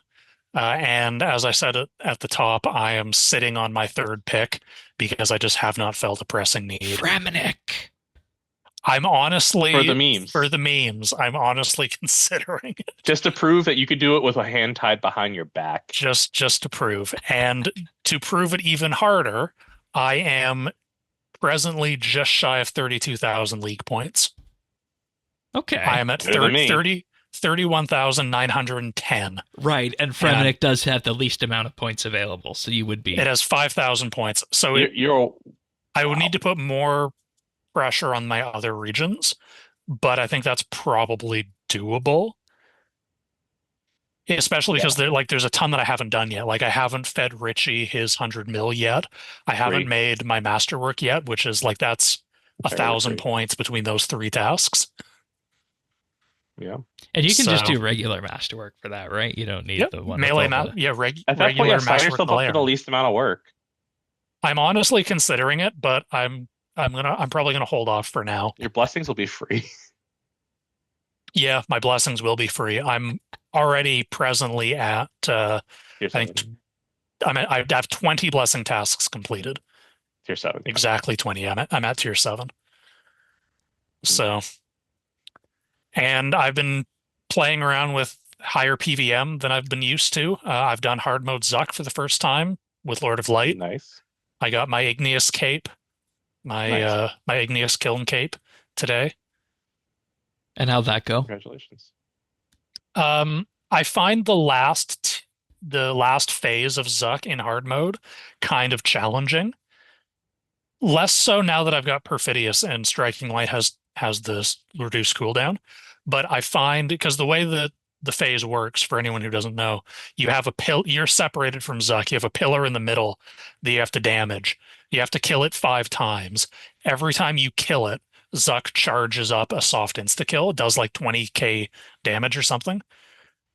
And you have to mitigate that with a defensive ability. So the problem that I have, or had before Perfidious, is I was damaging the pillar fast enough that Zuk was charging his insta-kills before my defensives went off cooldown. Okay. But not fast enough that I could skip. Right. So it became a gamble of like, okay, Cade, Rezo, Hammer preparation to try and get a Rezo back for my 4th one, which never works. Reflect to get the 100% damage, reflection, spam eat swordfish so I recover health from the random explosions, and spam click the pillar and pray that I kill it 5 times before Zuk launches his 4th insta-kill. So, did not get it reliably. Better now that I have Perfidious, but I did do it. I got a magma core. I have 1 piece of the bonk sword. And I don't have the other 2 yet. And that's another huge amount of points that comes in for wearing that. It is. I think all of the hero items are pretty hefty points. Like crit stick is 400 points. Yeah. Bonk stick is 400 points. I think the Langs are only 200, I think. Oh. Which is unfortunate because I think they're actually more annoying to make in leagues. Because especially before Dark Nihilists were boosted. Right, because you need so many Nihilists, you need all the remnants, and you need the core, and you need glorious bars. And I think you also need Blackstone hearts. Ugh. So you just need a ton of stuff to make them. But I think Bow of Last Guardian is also a 400. Yes, it is. Yep. But we were all, when they made that weapon, we were in a situation where people were asking for craftable weapons in the game, and that was their response to that. So. Yep. And I think for the main game, it's fine. It's just in leagues. Because of the specific way leagues works. It's annoying. All right. Anything else? Tasks, relics, or region-wise? How have you found Tyranwen? It's been good. I haven't explored it massively. I have been getting a lot of benefit out of Chris Hour. I've gotten a lot of summoning, hunter, Even some other skill like fire making and crafting and fletching and stuff. I've gotten good levels out of that. I haven't been to Solak yet. That's probably gonna be my next big So that's why I say PvM. Fremnik to counter out that you have two select tasks.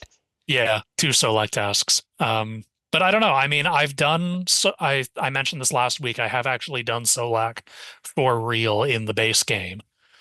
So I think Solak and Leagues won't be too bad. I just haven't really psyched myself up for it yet.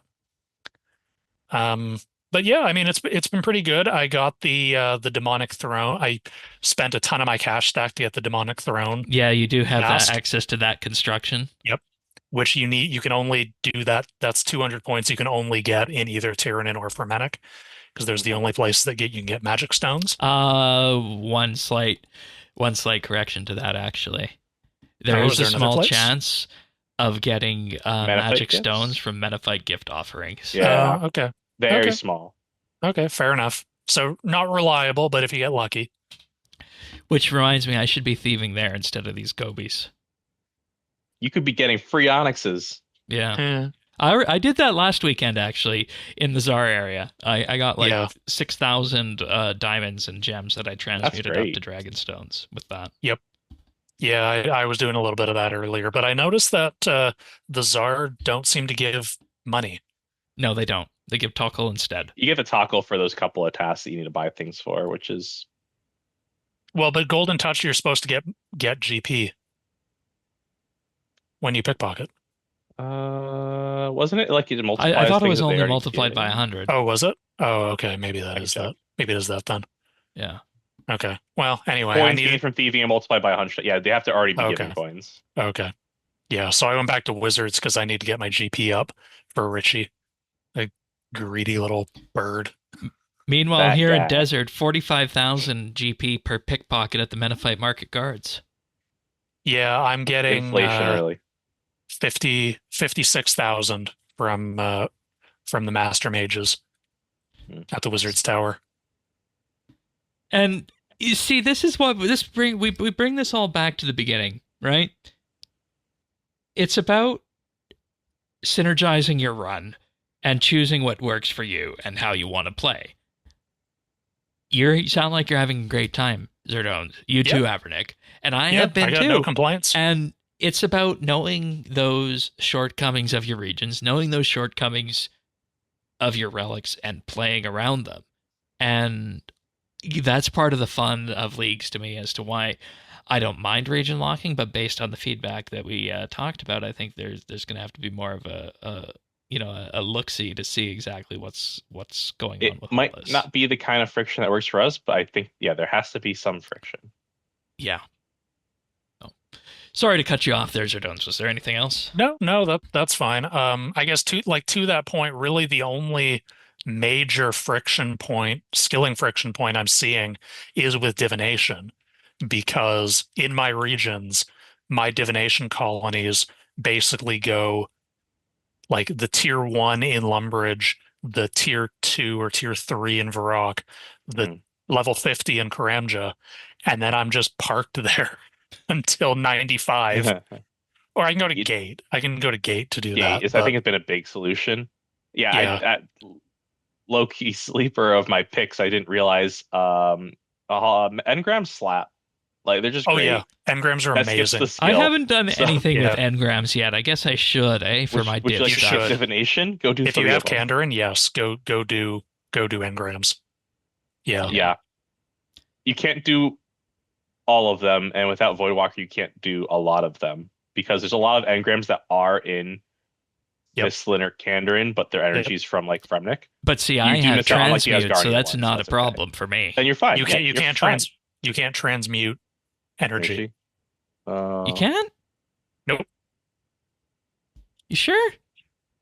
I'm pretty sure. Superheated? Don't divine spirits give energy? You can transmute divine energy. Yeah. Can you? Yeah. I looked that up and you couldn't. No, it's on the page. Oh, nice. So you're good. Okay. Yeah. Go do a couple engrams, and then they'll spiral right into you doing the Hall of Memory tasks, and it's skill solved. Kandarin and Stonks always rising. Yeah, there they are, right there. Yeah. Okay, you're right. I missed that at some point. But you don't have All right. transmute, do you? I didn't take. Xurdones? Who?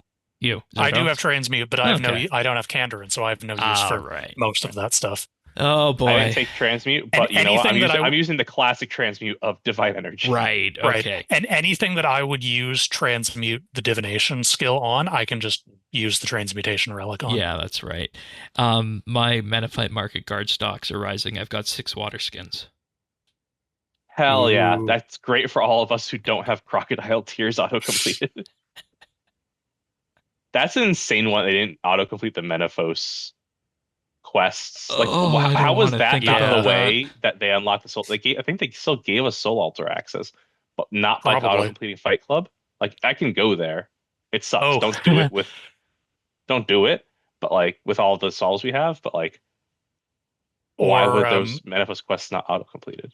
Fort quests is the other one. I mean, Parnassius was complaining last week Yeah, about we're Granny holding it. Rowan, Yeah. the botanist workbench. Someone Speaking of in clan bugs. chat was complaining about the raptor not showing up for Dead and Buried. And if you take the wilderness, you get blocked. If you don't take the wilderness, you get blocked from completing Yeah, unwanted guests. but he took the wilderness, and it's still and the screwed. raptor still didn't show up. So unable to do Dead and Buried, which I means get why they unable left, to do right. I get why Yeah. they left New Foundations undone, like new foundations. I get. the construction Yes. solve, but it just Yep. caused so many problems by doing that. Aye. It's It's there's crazy a- that the construction solve is still that when we just got the POH update and that's not featured at all. It's I feel like that's mostly down to that's got to be mostly down to Probably down to timelines. timing. But here's the thing. You can Yeah. do construction that way, and that's the way I'm going to intend to do it at the workbench in Lumbridge with my production master. Yeah. Because Yeah, you can totally do that. Because the planks and all that are going to be boosted with production master, as is all the stuff at Yep. the construction table. That's all going to be boosted. So, just Yeah. chunk in the magic tables once you get there, and you can have amazing XP. It should be somewhere out to the range of like maybe like 35, 40 mil XP an hour at the end. So It is a little bit of a nuisance that there's no sawmill nearby to the furniture bench, but right. whatever. You just got to make your planks ahead of time. Yeah, Make your planks at the fort, and then go to Lumbridge to make your tables or whatever. Yeah. As for me, as I've highlighted a few times, I'm about 15 tasks away from the last region, 2,900 points from tier 7. I think after we finish here, my task is going to be to go and do the Calphite King. But as I mentioned, I've mostly been having a skilling league to this point because I decided to get it out of the way and actually make my Starbloom armor the other day before I can wear it to that point.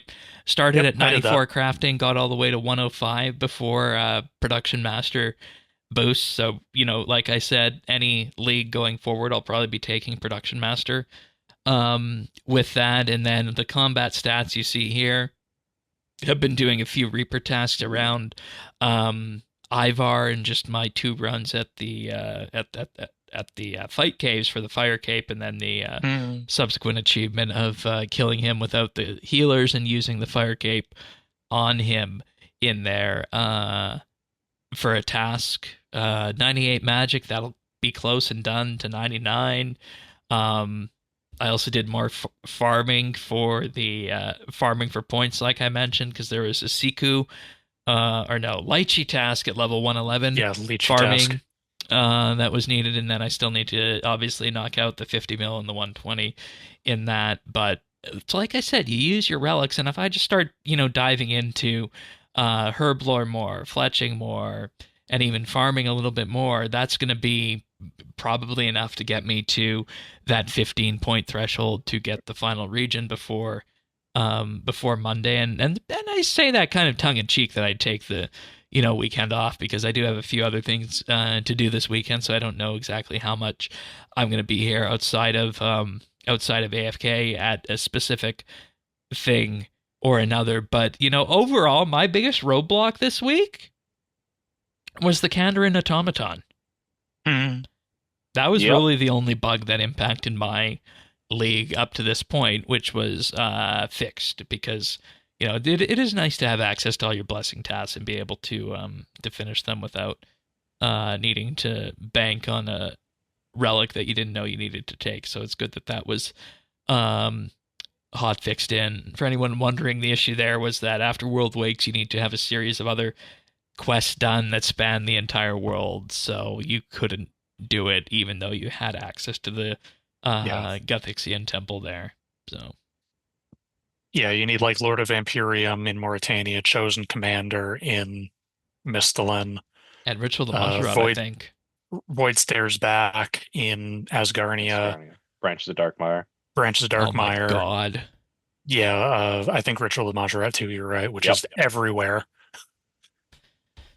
So yeah, it's a pain. It is, and I just played around that until that point, and when we if we look specifically at the Kandarin task list of what is incomplete, just in general, and we filter that down. Obviously, it's the easy and medium diary tasks, the beans, and then a bunch of skilling and archaeology stuff. And that's part of the reason I mentioned that I rejuvenated into antiquarian on that decision when that one came easy up. on yourself. I slept on it a bit. It was either going to be that or endless, but I think I'm glad that I went with antiquarian in the end there for that. But like I said, overall the combat stuff will start to come online, and it's you can run and you could rush, but it's like, who am I rushing for? Who am I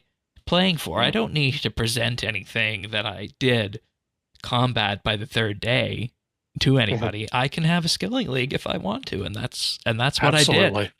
And that's what I did. Absolutely. No one can tell you otherwise. So be ungovernable. Yeah, and like we said last week, if you wanted an easy time in this league, based on the information we have here, what would you guys say the regions are the best ones to pick if you want the easiest in terms of blessing tasks and just tasks in general? I would say probably Kandarin, Wilderness. Kandarin, Fermenic. I don't know about Wilderness.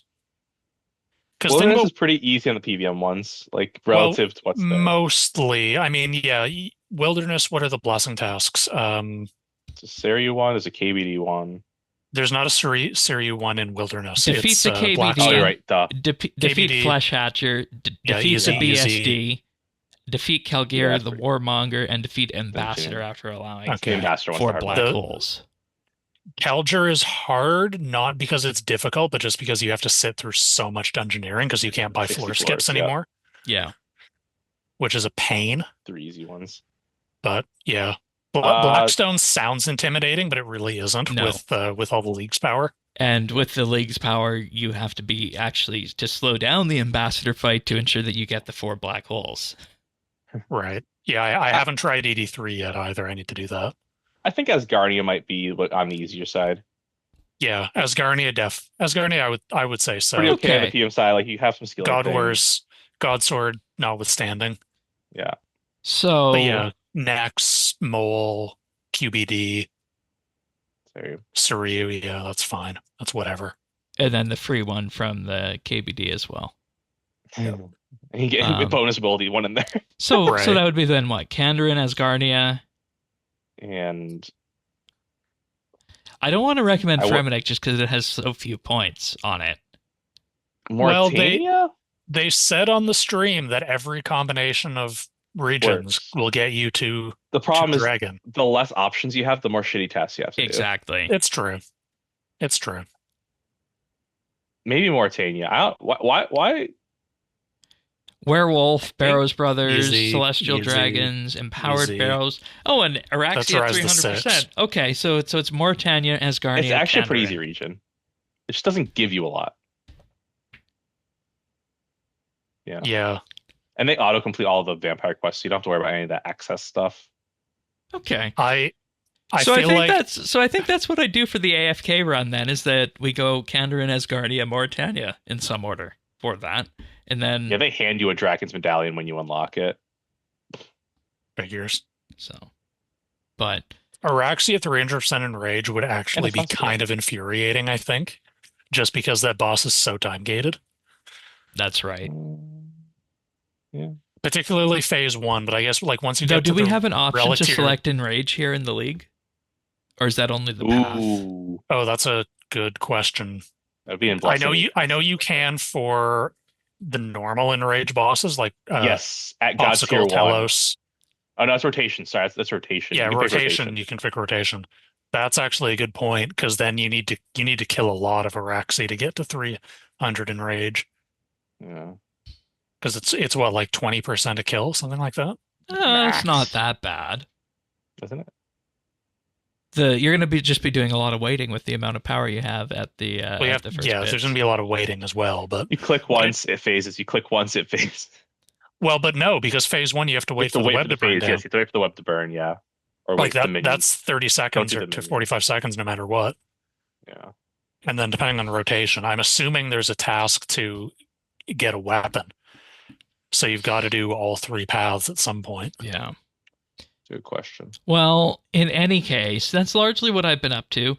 Hopefully by the end of the weekend, I'll have everything and I'll just be, grinding out to the heart's content towards Dragonmore, deciding which the path's going to be there. But overall, I am enjoying myself. Creeping in this week with the update, we have more POH cosmetics this time. Something for Shane, like for more sale. garden stuff. Yeah. But you also get a free version of it in the game at levels 25 and 65. The garden bench and large trellis archways. I think these are the ones that are pictured in the video version. Yes.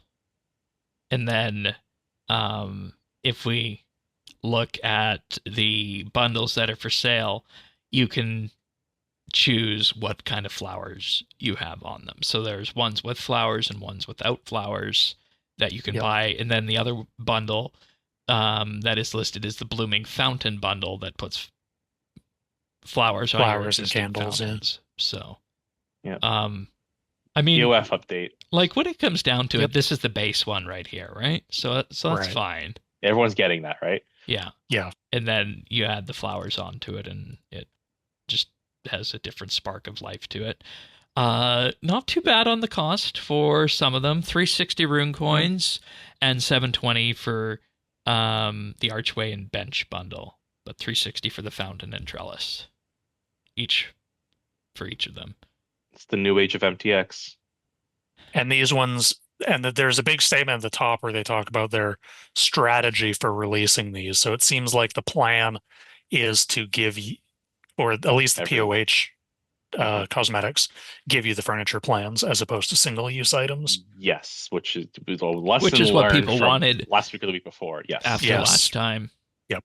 My one thing I think that we need to bring up on that still is that we got to be wary of the boiling of the frog again, because you don't see it much in these ones, but you saw it in the Zuk Cape ones. That the issue there is that you have an old item and they graphically update it, but the special images and the special overrides are the ones that you buy.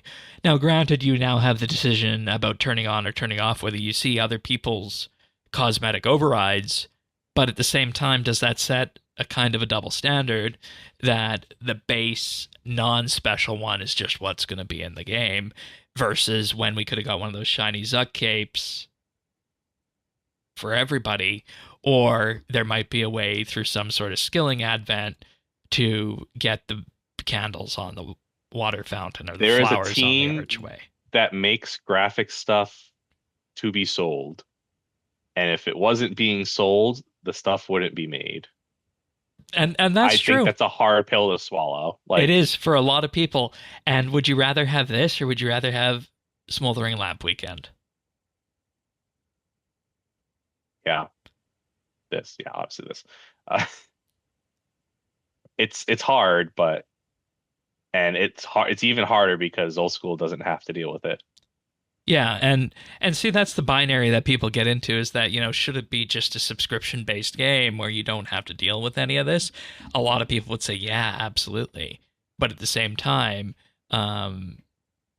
you have to, account for reality of what led us to the point that we're at right now with The unfortunate reality of the hellscape that is late stage capitalism. yeah. Oh, that remember Xurdones. That's also another episode we have coming. That's right. Yep, we have the financials episode at some point.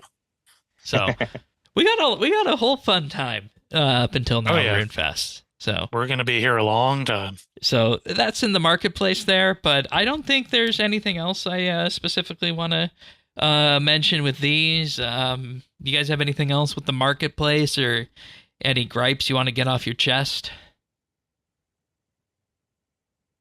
No, it's pretty No, I tame. think we did this it. one, the last one, have been pretty tame. Yeah, Yeah, these are pretty. They do not excite me. Yeah, they excite we're me. gonna get to the point. You start that calendar of days since last incident. We're gonna get to the day we have to reset it because they're gonna Yep. release the most insane thing. Yep. And actually, it's a tick faster to teleport from this Nexus. Yeah. Because we ended up with Yep. that with the combat animations. It's gonna happen accidentally. Oh so- yeah. Oh yeah. That is the life we live, but in the meantime, we have leagues. So, Cool. Everything's good in on. leagues. moving on from all that, we do have a few achievements this week. Starting off, we have Godin, who got 200 mil divination XP in the main game on August 18th. Sanguine RX got 120 strength on the 17th, and Joe Trapani got 120 ranged on the 15th. Then, moving on to Leagues achievements, Xurdones and Lemon filling this out. Xurdones, you got on the 18th the Smithy Pet at 33.3 mil, and the Tsar Egg, the Jad Pet, at 42 Yep. KC. I went on a bit of a pet spree, apparently. Also, the Volcanic Shard, which gets you the Hurricane Pet at 1 KC on the 15th. Wow. Yep. First kill. Was Nice. very surprised. And Lemon maxed the League's account on August 14th. Congratulations. Maxing was only step one. Oh yeah, she's over 4 bill XP now. Insane. The goal Oh, she there, might be 5.8 by the time we have her on the show next week. Yep. and It only see, gets faster. and see, we talked earlier in the week, and I'm like, I have other things I can do this week, and just like, yeah, that's okay. I'm still working. All right. All right. Alrighty, Avernic, what's the pick of the week? Okay, so this is the pick. My pick is the game Big Walk, which is a new game. I think it's been pretty. Maybe it's just in the circles that I'm in. It got very big. It only came out a couple weeks ago. It was August 4th. It is a co-op puzzle game for 2 to 12 players, and pretty much everything is built off of the proximity chat mechanic. So it is that to the max. If you're not standing next, and the game asks you very politely in all of its messaging, like, please don't have party chats on the side. It kind of defeats all of the game design. So don't do that. But it works very well. It's a very simple game. It looks very simple. I think it's the same company that did Untitled Goose Game. Like, Yeah, it says that in the description. Okay. It's simple, but it's really cool with everything it's able to extract from this one very simple mechanic. So while you're traveling, I've only been playing it with one person, the 2-player version of the puzzles and stuff like that. But it throws you with a couple of easy puzzles. Like, it puts you in 2 different rooms and you have to communicate without there's soundproof glass where you have to communicate what you're trying to get to each other. And then the mechanics start going way more insane. You're on this big island and you have to open a box in one place, but the button to open it is down the beach and around a mountain. And you have to figure out how to be in contact to press the buttons at the same time. Meanwhile, you have proximity chat, so you're trying to find little items like a flashlight and make a code sequence to communicate what you're doing. I was going to ask if you could send binoculars. smoke signals. Small little things and they have emergency fireworks stations in some places in case you get lost. Come find me, please, dear God. Meanwhile, there's a day-night cycle going, so every time it's turning to night, it's dear God, we have to find a place with light so we don't lose each other. And it's very hard to figure out where you are, what's going on. You have to really take point of the landmarks, have good communication strategies. It's a really good sandbox for emergent gameplay, and but the puzzles I think like very much capitalize on it in a way that is super satisfying. We keep finding puzzles with new ideas. Oh, here's that Where night we scene have you mentioned. Oh, it keeps, yeah, and then as you solve puzzles, you unlock better transportation and navigability and find more puzzles. And so far, it's been a blast. I've played like 4 or 5 sessions, a couple hours each. It's been very solid. I think if you have at least one person to play it with, if not a group of friends, it absolutely rocks. I love co-op puzzle games. I try to pick up them up wherever I can. Um, yeah. Nice. Yeah, I might give this a recommendation to people that I play with from time to time, because And it we're always is, looking for these things off to the side that we could just oh that we yeah. could just do. So This month it is free on PlayStation. It's free for the month. It's launch month, so it was okay. easy to convince my friends to pick it up. It's free. Sure. It's I don't think it's even that much money past that, but 25.99 Canadian, so probably 20 USD. I'd wager based okay. on It's good stuff. based on Steam We're definitely pricing. getting a lot of it. And my wife saw me playing it, and she hit up one of her friends and was like, "We should play this game. Your boyfriend has a PlayStation, right?" And so now she's playing it on other nights, and I get to see from the sidelines all the stupid ways they're solving the puzzles that we solved, and that one of them running off into the distance to go hit the button. I'm like, "You guys figured out how you're going to communicate you're hitting the button?" She's like, "No, were we supposed to?" And then the big thing where Ooh. they lost each other and had to like circle around the island just to like find each other again. It's not a game you optimize. It's you do your best, and then you deal with the cards you've dealt yourself. Sounds good. I'm actually gonna paste this to some people right now, and we'll see what they Hmm. say. But free on PlayStation for launch month. Otherwise available on Steam. Looks good, Avernic. Alrighty. Well, that pretty much brings us to the end of this episode. If anybody wants to access full show notes, you can find all those over at update.show. You can also subscribe to the podcast on all your favorite podcast listening services, Apple Podcasts, Pocket Casts, Spotify, and more. And of course, we're also on YouTube at youtube.com/RSBANDB. We do post the video versions there, with some extra little augments from side to side where you might see us, you might see the game in the background, you might see the show notes, you might see some interactive images, and so on and so forth. But if you're listening on YouTube, watching on YouTube, the best thing you can do, aside from that, like and subscribe if you've already done that, is of course to leave comments, because YouTube loves comments for the engagement algorithm. Unfortunately, that's how things are in this day and age. But you guys really delivered last week, and we're definitely going to do something with all that feedback, because we do need to have a conversation about what all that means in the grand scheme of things, plus combined with this episode. But that's pretty much it for this episode of Update. Avernic, always good having you on. I knew we wanted to do a casual week this week, but we kind of did a bit more than that. No problem though. I'm sorry. I always bring my all, so Not a problem. my bad. Not a problem. And Xurdones, always good having you here. Everyone's favorite Canadian. Hey, I'll take that. I'm moving Yeah. up in the world. Yeah, and we'll take turns. Next week it'll be me. Yeah, okay. I guess that's fair. And I with- guess. And with that being said, we'll see you guys next week for another episode of RSBANDB Update. See you then, everyone. Take care. Bye.